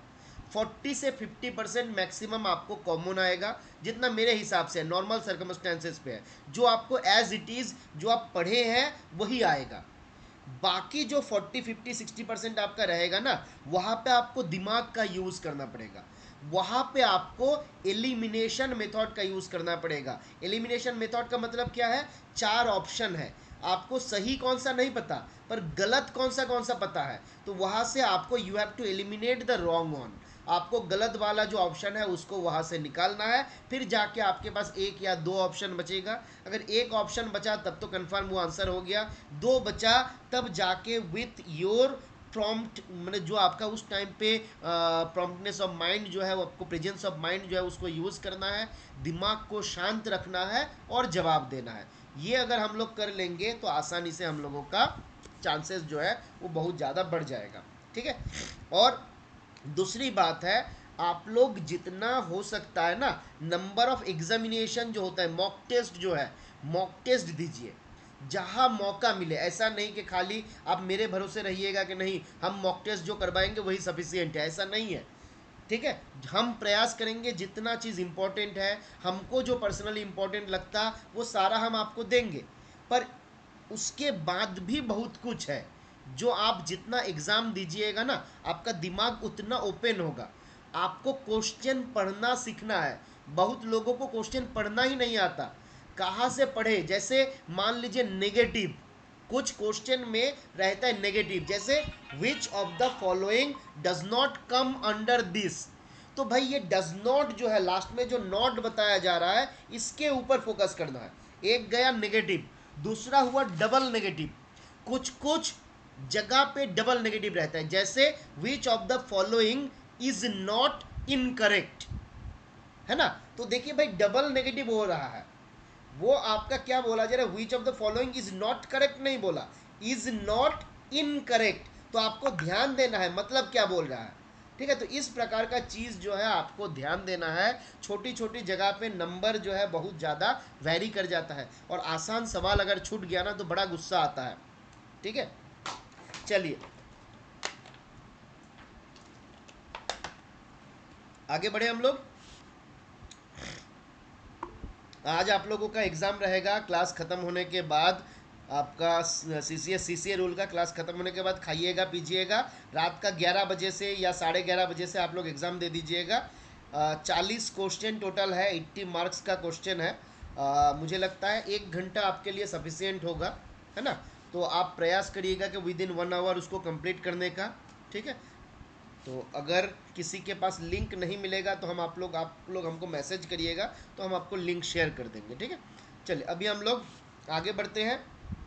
Disposal of mail address to section और मेल ऑफिस, क्या क्या बोला जा रहा है। The transit bag if address to section और mail office should be opened by the mail guard और मेल एजेंट हिमसेल्फ। तो अगर कोई ट्रांजिट बैग आपका सेक्शन के प्रति या मेल ऑफिस के प्रति एड्रेस्ड होता है, this is opened by the mail guard और मेल एजेंट हिमसेल्फ। ठीक है, तो अगर एड्रेस्ड हुआ तो ये खुद ओपन कर लेगा। Forward bag received by sorting और transit mail office, whether taken out of transit bag, receipt loose, will remain in the custody of the head sorting assistant। तो बोला जा रहा है forward bag received by mail office. Mail office दो प्रकार का होता है हम लोग जानते हैं, शॉर्टिंग मेल ऑफिस और ट्रांजिट मेल ऑफिस। तो forward bag which is received by the mail office, whether taken out of transit bag or received loose. तो कभी कभी क्या होता है, देखिए फॉरवर्ड बैग क्या होता है पहले तो ये समझिए।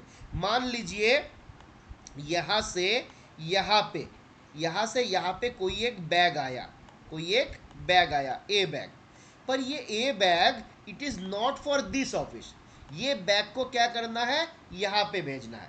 तो ये जो बैग है जिसको हमको यहाँ पे भेजना है, इसको हम क्या बोलेंगे, इसको हम फॉरवर्ड बैग बोलेंगे। मतलब मोटा बात, अगर कोई बैग हमको दूसरे ऑफिस को फॉरवर्ड करना रहता है, मेरे पास आता है पर दूसरे ऑफिस में फॉरवर्ड करना रहता है, तो उसको बोला जाता है फॉरवर्ड बैग।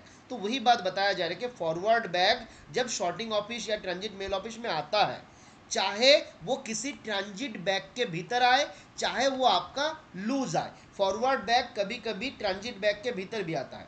ठीक है, अब ट्रांजिट बैग अगर मेरे ऑफिस के लिए बनाया गया है, मान लीजिए ट्रांजिट बैग क्या हुआ, ट्रांजिट बैग को आप बोल सकते हैं बैग ऑफ बैग्स। मतलब एक बैग के अंदर में 5 बैग है या 4 बैग है, तो ये क्या हुआ, ये 4 बैग को लेके एक ट्रांजिट बैग बना। अब ये ट्रांजिट बैग ए ऑफिस के लिए था, तो ए ऑफिस का जो मेल गार्ड मेल एजेंट मान लीजिए जो भी वहाँ पे है वो क्या करेगा, इसको खोलेगा। अब खोलने के बाद इसके भीतर दो प्रकार का बैग बेसिकली हो सकता है। एक number bag for this office, जहाँ पे खोला गया उसी ऑफिस का बैग है। दूसरा ऐसा बैग जो इस ऑफिस के लिए नहीं है, कोई दूसरा ऑफिस के लिए है, इसको हम क्या बोलेंगे, पब्लिक चैट में बताइए। जो बैग हम खोले हैं, निकला है पर मेरे लिए नहीं है, दूसरे ऑफिस के लिए है, उसको हम क्या बोलेंगे, पब्लिक चैट में बताइए। अगर समझने में दिक्कत होगा तो बोलना है। मेरे पास आया ट्रांजिट बैग, खोले, ट्रांजिट बैग से दो बैग आया, एक मेरे लिए एक दूसरे ऑफिस के लिए, बिल्कुल वेरी गुड, ये बोला जाता है फॉरवर्ड बैग। तो ये जो फॉरवर्ड बैग है उसी के बारे में बताया जा रहा है। This will remain in the custody of head sorting assistant. तो आपको एग्जाम पे सवाल पूछेगा कि फॉरवर्ड बैग जो है किसके कस्टडी में रहता है, तो बोला गया this is kept in the custody of the head sorting assistant until it is dispatched. जब तक डिस्पैच नहीं होगा तब तक ये क्या होता है, हेड शॉर्टिंग असिस्टेंट के कस्टडी में, मेल बॉक्स के भीतर, या फिर मान लीजिए जो हमारा लॉकर है शॉर्टिंग असिस्टेंट के पास, उसके भीतर रखा जाता है, केप्ट लॉक, इसको लॉक करके रख दिया जाता है। ठीक है। अब एक बात और बताया गया, कभी कभी ऐसा पार्सल हमारे पास आता है जिसका साइज जो है बहुत बड़ा है, due to it size and shape, इसको क्या नहीं कर सकते, हम किसी पार्सल बैग में डाल नहीं सकते। तो बोला गया parcel mail articles which because of the size और shape can not conveniently placed in parcel bag will be received loose, इसको लूज भी भेजा जा सकता है ना।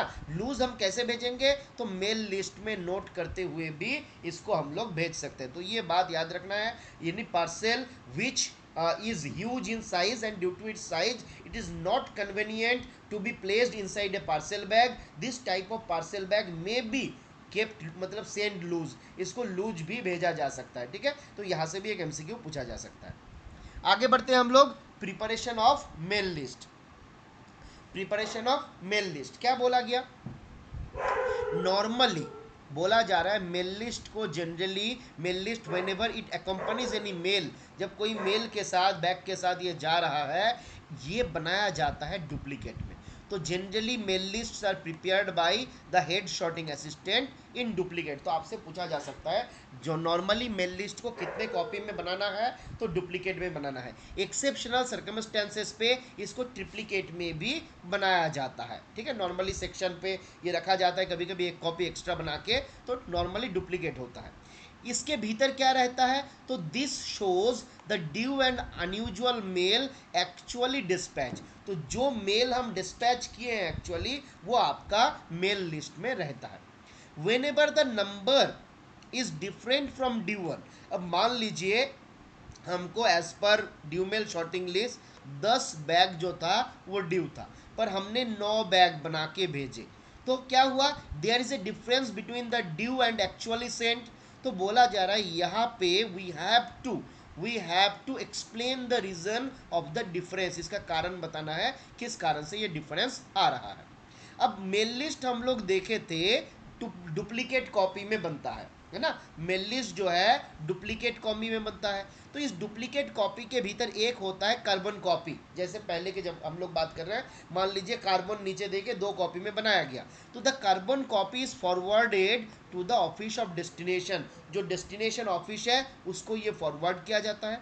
जो ओरिजिनल कॉपी है this is kept by the office which has prepared it, जिसने इसको बनाया वो रखता है ओरिजिनल कॉपी। तो यहाँ से मेरे हिसाब से सवाल पूछा जाने का चांसेस है।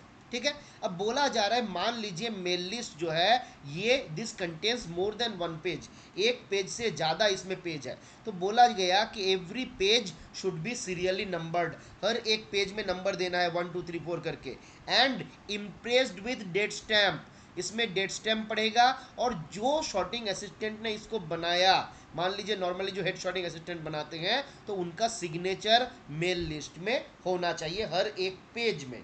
ठीक है, तो ये बात हम लोगों को याद रखना है। मेल लिस्ट का फॉर्म नंबर क्या था, कोई बताइएगा, मेल लिस्ट का फॉर्म नंबर क्या था,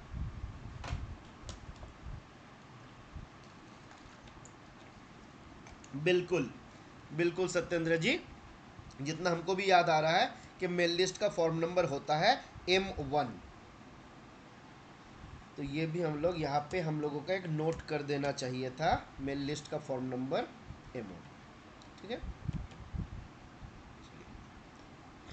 आगे बढ़ते हैं हम लोग। वेरी गुड विशाल जी, आगे बढ़े।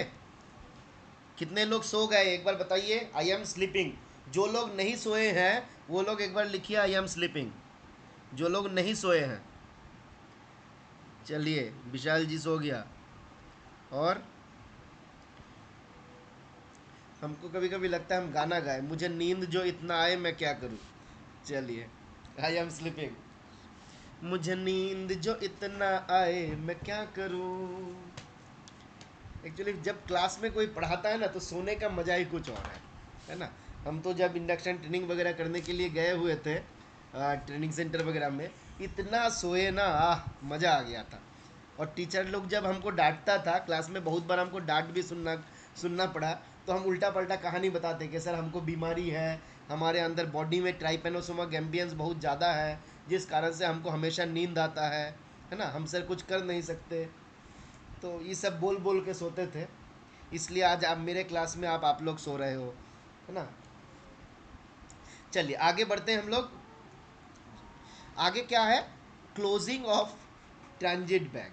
ठीक है, चलिए 45 में क्या बताया गया, क्लोजिंग ऑफ ट्रांजिट बैग। क्या बोला जा रहा है, the transit bag must always be closed and sealed in presence and under the direct supervision of head sorting assistant, head mail guard और मेल एजेंट।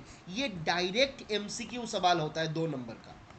डायरेक्ट सवाल पूछता है, कैसे आपसे सवाल डायरेक्ट पूछेगा, the transit mail bag always closed and sealed in the presence and under the direct supervision of option A head sorting assistant, option B head mail guard, option C mail agent, option D any of the above और all of the above. तो answer क्या हो जाएगा, any of the above और all of the above. ठीक है, direct सवाल आता है, ये वाला याद रखिएगा, डायरेक्ट सवाल आता है, इसको लाइन उठा के। ठीक है, जिस कारण से इसको यहाँ पे दिया गया। आगे यहाँ पे एक इम्पॉर्टेंट बातें हैं, आप सभी लोग जानते हैं, फिर भी यहाँ पे बोला गया कि मेल एब्स्ट्रैक्ट जो सेक्शन के लिए होता है, this is in format M42, mail office के लिए जो होता है वो M43 में होता है। और सेक्शन के लिए मेल एब्स्ट्रैक्ट कौन बनाता है, तो सेक्शन के लिए मेल एब्स्ट्रैक्ट बनाता है मेल गार्ड और मेल एजेंट। ठीक है, और मेल ऑफिस के लिए कौन बनाता है, तो हेड शॉटिंग असिस्टेंट जो है वो मेल ऑफिस के लिए बनाता है। ठीक है, आगे आते हैं, duties and responsibilities of head sorting assistant. बहुत इंपॉर्टेंट है, हेड शॉटिंग असिस्टेंट का क्या क्या काम है, उनका क्या ड्यूटीज है। ठीक है, एक बार देख लेते हैं फटाफट।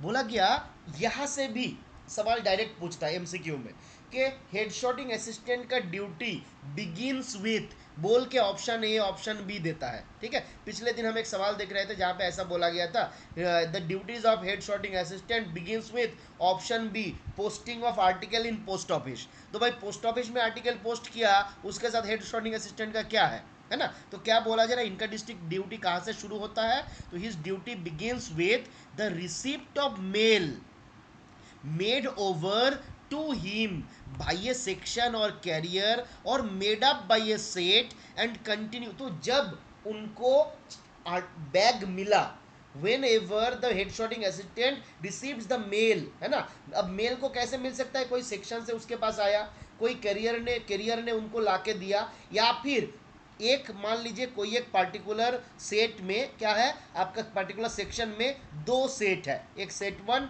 एक सेट 2। अब सेट 1 ने सेट 2 को हैंड ओवर किया, तो आइदर सेट 1 सेट 2 को दिया, तो ये क्या हुआ, made up by the set, कोई सेट हमको बना के दिया, हमको ये दिया, या फिर कैरियर ने हमको ला के दिया, या कोई दूसरे सेक्शन से हमको मिला। तो जब भी, मोटा बात क्या हुआ, हमारे पास जब भी हेड शॉटिंग असिस्टेंट के पास मेल आ गया, बैग आ गया, उनका ड्यूटी जो है वो स्टार्ट हो गया। और कब तक चलेगा, until they are transfer to some other department और सेट और डिस्पैच टू डेस्टिनेशन। तो ड्यूटी स्टार्ट हुआ जब मेल उन्होंने रिसीव किया, खत्म कब हुआ, जब उन्होंने इसको किसी दूसरे डिपार्टमेंट को दे दिया, है ना। जैसे क्या होता है, जब हमारे पास आता है हम दूसरे दूसरे डिपार्टमेंट को वो दे देते हैं। तो जब ट्रांसफ़र कर दिए दूसरे डिपार्टमेंट को, या फिर दूसरे to some other department of the set, या फिर मान लीजिए किसी डेस्टिनेशन पे हम भेज दिए, या फिर दूसरे सेट को दे दिए, तो ये हमारा काम वहाँ पे जाके ख़त्म होता है। तो ये हमको याद रखना है, ड्यूटी कहाँ से शुरू हुआ और कहाँ पे ख़त्म हुआ।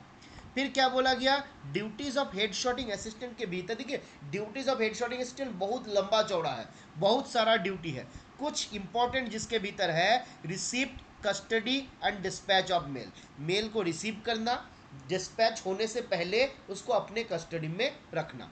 फिर ओपनिंग ऑफ बैग्स और क्लोजिंग ऑफ बैग्स। तो ये बैग्स के भीतर यहाँ पे बोला गया रजिस्टर्ड पैकेट बैग और पार्सल बैग, इसको छोड़ के अदर टाइप बैग बोला गया, ये ओपन करना इनका काम होता है और क्लोज करना भी इनका काम होता है। यहाँ पे अलग क्यों रखा गया, तो हम लोग देखे थे रजिस्टर्ड, पार्सल, ये सबके लिए रजिस्ट्रेशन शॉटिंग असिस्टेंट या फिर पार्सल शॉटिंग असिस्टेंट होता है, जिस कारण से इनको छोड़ के बाकी जो दूसरे प्रकार का बैग, जैसे मान लीजिए इंश्योर्ड बैग, ये किसका ड्यूटी होगा, तो ये ड्यूटी होगा हेड शॉटिंग असिस्टेंट का। ठीक है। फिर क्या बोला गया, he is responsible for careful examination of the bag received, जो बैग हम रिसीव करते हैं उसको केयरफुली एग्जामिन करना भी इनका काम रहता है। ठीक है।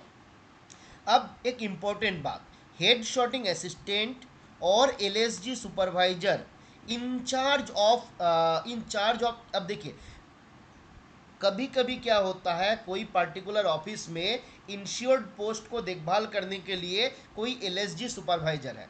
अगर एलएसजी सुपरवाइजर है then it will be duty of the LSG supervisor. अगर एलएसजी सुपरवाइजर नहीं है it will be the duty of the head sorting assistant. क्या बोला गया, they will be responsible for that every insured bag received, जो भी insured bag received होगा this will be opened in presence, in his presence. अब his मतलब किसका, अगर एलएसजी सुपरवाइजर है तो एलएसजी सुपरवाइजर के प्रेजेंस में खुलेगा। अगर ये बाबू है नहीं, मतलब किसी ऑफिस के लिए इनका नॉमिनेशन नहीं है, पोस्ट नहीं है, तो ये किसके प्रेजेंस में खोला जाएगा, तो हेड शॉटिंग असिस्टेंट के प्रेजेंस में खोला जाएगा। और जब ये बैग खोला जाएगा वहाँ पे क्या क्या देखा जाएगा कि भाई उसके भीतर कितना आर्टिकल है, सब कुछ सही है कि नहीं, उसका कंडीशन सील वगैरह सही है कि नहीं, ये कौन देखेगा, आइदर हेड शॉटिंग असिस्टेंट और एलएसजी सुपरवाइजर। तो बस ये आपको याद रखना है, हेड शॉटिंग असिस्टेंट और एलएसजी सुपरवाइजर। ठीक है, आगे बढ़े, पब्लिक चैट में एक बार बताइए आगे बढ़े या खत्म करें।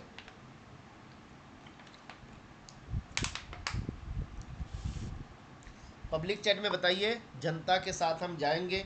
कुंडू ने हाथ उठाया, कंटिन्यू प्लीज, बढ़िया है, आप लोगों का जोश है अंदर। हाँ मुझे लगता है आप लोग नेस्कैफे पीते हो ना, हमको भी नेस्कैफे बनाना रहेगा। चलिए एक आगे बढ़ते हैं हम लोग, जहाँ पे बोला गया सुपरविजन ऑफ सेट। ठीक है, सेट का सुपरविजन, जनरल सुपरविजन किसका रिस्पॉन्सिबिलिटी है, तो कोई कॉमन सेंस भाई हेड शॉटिंग असिस्टेंट जो होगा उसका ड्यूटी होगा। अगर कहीं पे एलएसजी सुपरवाइजर है तो एलएसजी सुपरवाइजर भी ये काम करेंगे, है ना। तो क्या बोला गया, the head sorting assistant, head sorting assistant is the head of the set, ये नाम ही है हेड, तो भाई ये सेट का हेड है। He is responsible for general supervision of all the department. अब बताइए एक सेट में नॉर्मली कितना डिपार्टमेंट होता है, मैक्सिमम कितना डिपार्टमेंट हो सकता है according to postal manual volume 7, कल के क्लास में हम लोग पढ़े थे। बिल्कुल, वेरी गुड, 4 डिपार्टमेंट होता है। तो ये चारों डिपार्टमेंट का देखभाल करना किसका काम होगा, हेड शॉटिंग असिस्टेंट का। साथ ही साथ बोला गया he should ensure that the works are performed in accordance to rule, rule के मुताबिक काम हो रहा है। कौन एंश्योर करेगा, हेड शॉटिंग असिस्टेंट एंश्योर करेगा। ठीक है, जो हेड शॉटिंग असिस्टेंट है या पार्टिकुलर किसी भी डिपार्टमेंट का एलएसजी सुपरवाइजर है, he should ensure, he should examine time to time, क्या एग्जामिन करेगा, the knowledge of sorting list of the sorting assistant. जो पार्टिकुलर शॉर्टिंग असिस्टेंट उस डिपार्टमेंट में है या फिर उस मेल ऑफिस में है, उनको शॉर्टिंग लिस्ट का जानकारी सही से है या नहीं, ये एग्जामिन करेगा हेड शॉर्टिंग असिस्टेंट या एलएसजी सुपरवाइजर।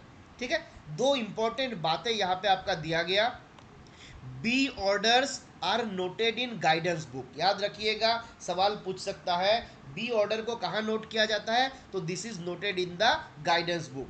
तो बी ऑर्डर को गाइडेंस बुक में नोट किया जाता है, जहाँ पे क्या रहता है, जनरली पोस्ट ऑफिस मतलब आरएमएस को कैसे चलाना है, क्या करना है, नया कोई चेंजेस आया तो सुपरिटेंडेंट के द्वारा ये इशू किया जाता है।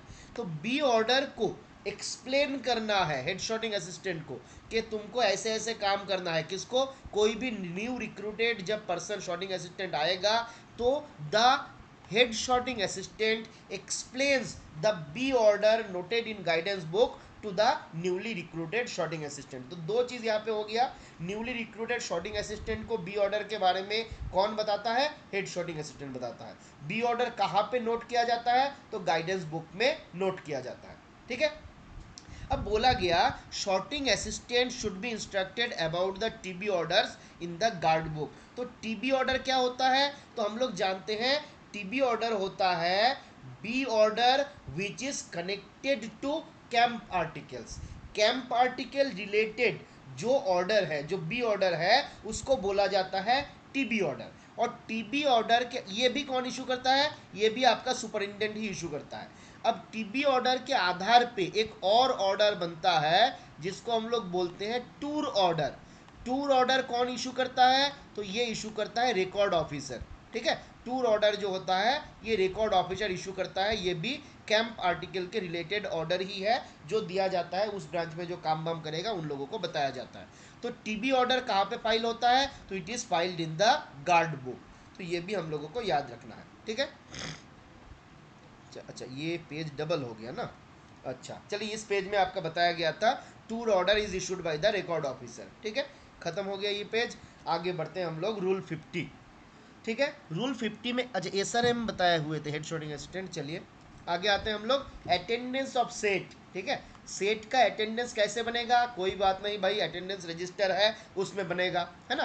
तो हेड शॉटिंग असिस्टेंट यहाँ पे भी आ गए मामले में। बोला गया head sorting assistant of mail office should be in the office at the appointed time. जो टाइम फिक्स कर दिया जाएगा उसमें हेड शॉटिंग असिस्टेंट को ऑफिस आ जाना है।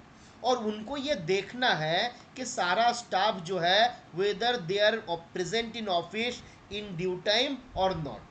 साथ ही साथ वो ये भी देखेगा whether they are neatly and clearly dressed, अगर सही से वो लोग कपड़ा वपड़ा पहन के आया है या नहीं, ये भी देखना किसका काम है, हेड शॉटिंग असिस्टेंट का काम है।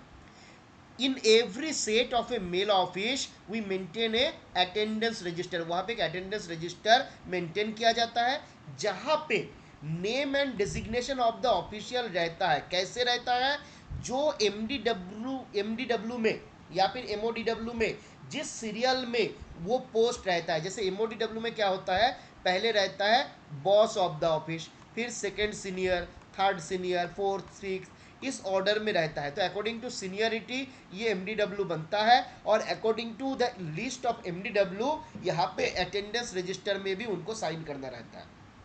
और सारा जो स्टाफ होता है ना, उनको जैसे अटेंडेंस रजिस्टर में साइन करना रहता है, वैसे ही सेम ऑर्डर में डेली रिपोर्ट में भी साइन करना रहता है। तो याद रखिएगा सेट का अटेंडेंस दो जगह बनता है, एक अटेंडेंस रजिस्टर में, दूसरा डेली रिपोर्ट में। ठीक है, आगे आते हैं हम लोग ओपनिंग ऑफ मेल बैग। क्या बोला जा रहा है, the mail bag address to office should be opened by the head sorting assistant. तो मेल बैग के भीतर हम लोग जानते हैं बहुत सारा बैग हो सकता है, रजिस्टर्ड हो सकता है, पार्सल हो सकता है, दूसरा दूसरा अलग अलग बैग हो सकता है। तो मेल बैग जो रहेगा this is opened by the head sorting assistant himself. क्यों, क्योंकि उसके भीतर different type of bags are there and this will be distributed by the head sorting assistant without any delay. तो जिस कारण से बोला गया कि मेल बैग जो है this will be opened by the head sorting assistant himself so that the work is distributed to the staff of mail office without any delay. कोई डिले ना करते हुए उसको सारा ब्रांच में भेज दिया जाए, इसके लिए ओपन किया जाता है। Express mail bags should be open first. जो एक्सप्रेस मेल बैग होगा तो उसको पहले खोला जाएगा। ठीक है, एग्जामिनेशन ऑफ वर्क पेपर तो क्या बोला गया, the work paper is an examination of work paper is an important duty of head sorting assistant and this must be performed by the head shotting assistant personally before the shotting assistant leave the office। क्या हुआ, दिन भर मेरा मान लीजिए registration shooting assistant है, अब registration shooting assistant ने दिन भर में क्या काम किया ये कौन बताएगा, जो उनका वर्क पेपर है ना, वो वर्क पेपर बताएगा कि कितना बैग उसने रिसीव किया, कितना बैग डिस्पैच किया, कितना आर्टिकल डिस्पैच किया, कितना हमारा डिपॉजिट में रह गया, सारा चीज़ टैली हो रहा है या नहीं। तो बोला गया it will be the duty of the head sorting assistant to examine the work paper before the sorting assistant leave the office. Office छोड़ने से पहले उनको ये चेक करके लेना है, ऐसा नहीं ऑफिस छोड़ के घर चला गया और वो बता रहा है अरे बाबू तू कहाँ चला गया, ये काम ना ख़त्म करके जल्दी से आ जा, तो नहीं ये सब नहीं चलेगा। वो काम छोड़ के जाने से पहले ही आपको सारा चीज़ चेक करके बताना रहेगा सही है या नहीं है। ठीक है, आगे बढ़ते हैं। Custody of stamp seal and keys, ये सारा चीज़ जो है ना कंसेप्चुअल है, एक बार आप सुन लीजिएगा तो आपको एग्जाम में आंसर करने में कोई दिक्कत नहीं होगा। ठीक है, पूरा एकदम कहानी है, बस हम लोग उसी कहानी को चर्चा कर रहे हैं, डिस्कस कर रहे हैं। ठीक है, और 2 क्लास हम लोगों का लगेगा पोस्टल मैनुअल वॉल्यूम 7 के ऊपर। ठीक है, और 2 क्लास में ये हम लोगों का ख़त्म हो जाएगा। ठीक है, और उसके बाद हम लोग इसके ऊपर भी एग्ज़ाम कंडक्ट करेंगे, एक एक टॉपिक खत्म हो जाएगा, उसके बाद हम लोगों का एग्ज़ाम रहेगा। चलिए आगे आते हैं हम लोग रूल 65, जहाँ पे बोला गया custody of stamp seal and keys. ठीक है, तो क्या बोला जा रहा है, before close the office the head sorting assistant must collect all the stamp and seals and lock them up. तो अलग अलग डिपार्टमेंट में अलग अलग सील वगैरह दिया गया, स्टैम्प वगैरह मान लीजिए दिया गया काम करने के लिए। तो बोला गया हेड शॉटिंग असिस्टेंट ऑफिस छोड़ने से पहले सबसे ये स्टैम्प कलेक्ट करेगा और उसको लॉक कर रखेगा। ठीक है, इंश्योरेंस सील जो है ये किसी दूसरे के पास नहीं जाएगा, this must always remain in the possession of the head sorting assistant, ये हेड शॉटिंग असिस्टेंट के कस्टडी में ही रहेगा, उनके सेफ कस्टडी में रहेगा। ठीक है, और अगर कोई गड़बड़ हो जाता है तो head sorting assistant will be personally answerable, उनको ही जवाबदेही करना रहेगा। अगर एलएसजी सुपरवाइजर है जिसको इंश्योरेंस डिपार्टमेंट का चार्ज दिया गया, then LSG supervisor the insurance seal will remain in the custody of the LSG supervisor। तो अगर LSG supervisor है तो यहाँ से देखिए सवाल आपको कैसे पूछ सकता है, बोलेगा insurance seal may remain in the custody of option A head sorting assistant, option B LSG supervisor, है ना if available, option B either A और B, option C either A और B, option D none of this. तो answer क्या हो जाएगा बताइए, तो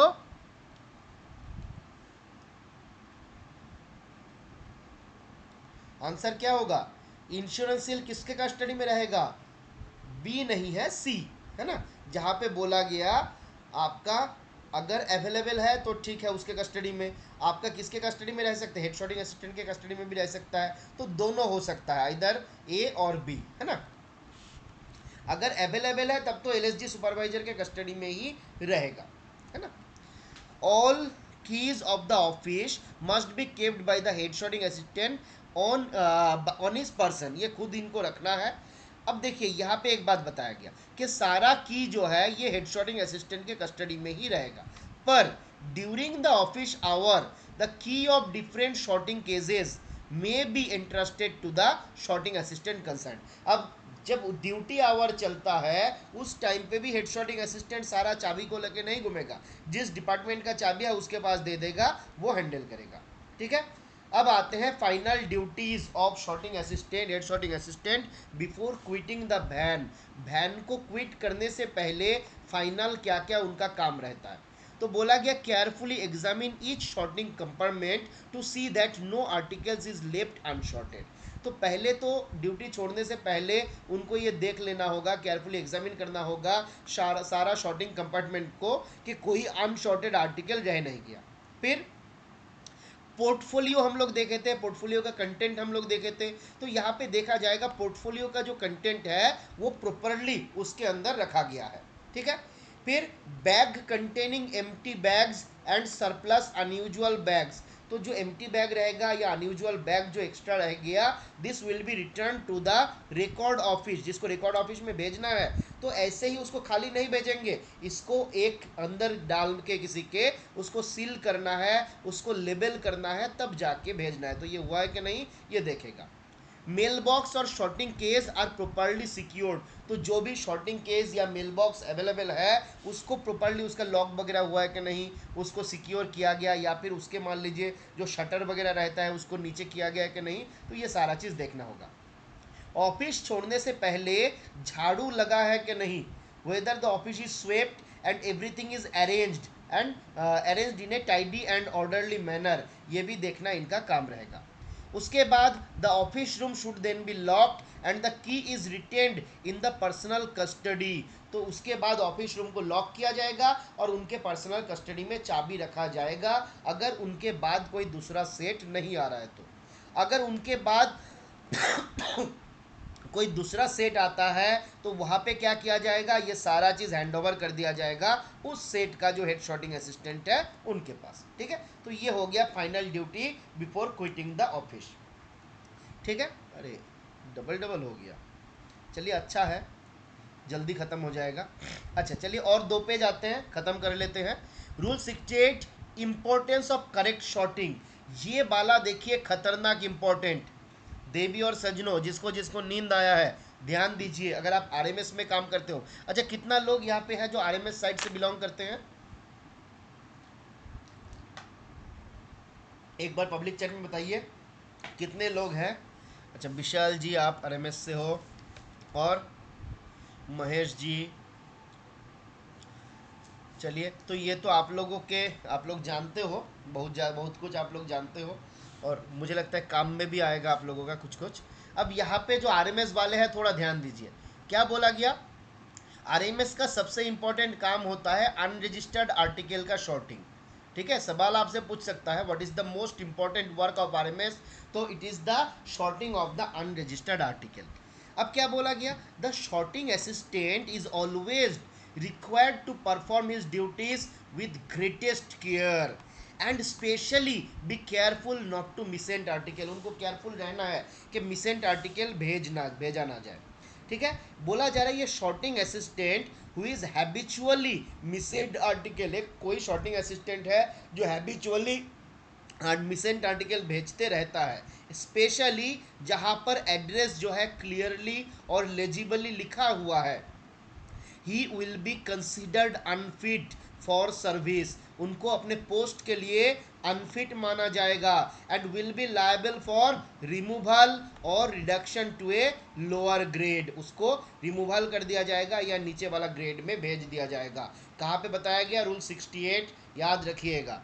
ठीक है, आगे आते हैं रूल 70 जहाँ पे बोला गया सेपरेशन ऑफ आर्टिकल पोस्टेड, तो किसी भी पार्टिकुलर ऑफिस में कुछ आर्टिकल पोस्टिंग हुआ तो पहले हम उसको क्या करते हैं, 2 कैटेगरी में उसको सेपरेट करते हैं, है ना। Article posted in office should B examined, faced and separated, उसको एग्जामिन किया जाएगा, उसको फेसिंग का मतलब क्या होता है, एक ही साइड में एड्रेस साइड रहेगा और जो 2 एड्रेस एक ही साइड में रहेगा, ये करने का जो प्रक्रिया होता है इसको हम लोग बोलते हैं फेसिंग। जितना हमको याद आ रहा है रूल 54 में पोस्टल मैनुअल वॉल्यूम 5 में इसके बारे में बताया गया है फेसिंग के बारे में। ठीक है, तो फेसिंग किया जाएगा और उसको सेपरेट किया जाएगा कैसे, एक fully prepaid article, the article which are fully prepared, दूसरा article which appear to be insufficiently paid or unpaid or discharge or chargeable with postage due to infringement of the condition, तो किसी condition के violation के लिए, है ना, breach of condition जिसको हम लोग बोलते हैं इन्फ्रिंजमेंट ऑफ कंडीशन, उसके कारण से कुछ पैसा एक्स्ट्रा लगेगा उसमें, या फिर आर्टिकल जो है इट इज़ अनपेड या फिर इट इज़ इनसफिशिएंटली पेड, तो मतलब पोस्टेज ड्यू है या फिर फुल्ली प्रीपेड है, ये दोनों कैटेगरी में उसको बांटा जाएगा। अब यहाँ से 1 नंबर का एक सवाल आ सकता है, मतलब 2 नंबर का, देखिए यहाँ पे बताया गया नोट में क्या बोला गया, the reply halves of the post card, है ना, हम लोग जानते हैं पोस्ट कार्ड आपका दो प्रकार का, आपका एक्चुअली कुछ प्रकार का होता है, जिसके भीतर एक होता है रिप्लाई पोस्ट कार्ड, है ना, जिसका एक हाफ जाता है, दूसरे हाफ वापस आ जाता है। तो बोला जा रहा है reply half of post card received from foreign countries, अगर फॉरेन कंट्रीज से हमारे पास कोई रिप्लाई पोस्ट कार्ड का हाफ आता है ना, in a letter box and should be treated as unpaid, इसको अनपेड ट्रीट किया जाएगा। कब? If they do not bear the date stamp of the office of delivery, जिस ऑफिस से पोस्ट कार्ड का फर्स्ट पार्ट डिलीवरी हुआ था उस ऑफिस का अगर डेट स्टैम्प उसमें नहीं रहेगा, then the article will be treated as unpaid, उसको अनपेड मान लिया जाएगा। अब ये जो डेट स्टैम्प होता है वो कहाँ होता है? तो जो हमारा एड्रेस साइड होता है, जो हमारा एड्रेस साइड होता है उसके लेफ्ट हैंड पोर्शन पे ये डेट स्टैम्प होना चाहिए। तो the reply half of the post card received from foreign countries posted in letter boxes should be treated as unpaid if these do not bear any date stamp of the delivery office, है ना, in the address side and the left hand corner. तो यहाँ पे अगर date stamp नहीं रहेगा तो उसको अनपेड ट्रीट किया जाएगा, ये ध्यान रखना है। अच्छा, एक ट्रिक आप लोगों को पढ़ने के लिए मैं एक ट्रिक आपको बताना चाहता हूँ कि जब आप लोग पोस्टल मैनुअल या पीओ गाइड पढ़िएगा ना, तो एक पोर्शन है, हर एक चीज़ के नीचे एक नोट रहता है, ठीक है, बहुत जगह पे देखिएगा बहुत सारा नोट है। तो आप पोस्टल मैनुअल जब पढ़ते हैं, कुछ और पढ़िए या ना पढ़िए, ये नोट को पढ़ लीजिए। ये नोट से कुछ सवाल आपके एग्जाम पे एटलीस्ट मान लीजिए 5 to 6 questions are will be there from the note portion, ठीक है, ये भी एक नोट पोर्शन का ही लिया गया सवाल है, तो ये एग्जाम पे बहुत बार पूछता है, ठीक है। तो ये ध्यान रखिएगा कि ये एक ट्रिक्स है, आपको काम आएगा जब आप पोस्टल मैनुअल वॉल्यूम कोई भी वॉल्यूम पढ़ते हैं, ठीक है। अरे अरे मुझे लगता है कुछ यहाँ पे गड़बड़ी हुआ है एक्चुअली, इसके बाद और एक हम डाले हुए थे तो यहाँ पे आए नहीं। चलिए छोड़िए, आज हम लोग यहीं पे क्लास समाप्त करते हैं, है ना। 10:30 हो चुका है। तो आप सबको बहुत बहुत धन्यवाद कि आप लोग इतना बोरिंग क्लास इतना मतलब केयरफुली किए, है ना, इतना बोरिंग क्लास को इतने अच्छे से आप लोग अटेंड किए, सच में बड़ा अच्छा लगता है ना, कि आप लोग अगर ऐसे सुनते हैं। भले ही मुझे पता नहीं कि कितना आप लोगों को याद है या कितना सुने हैं।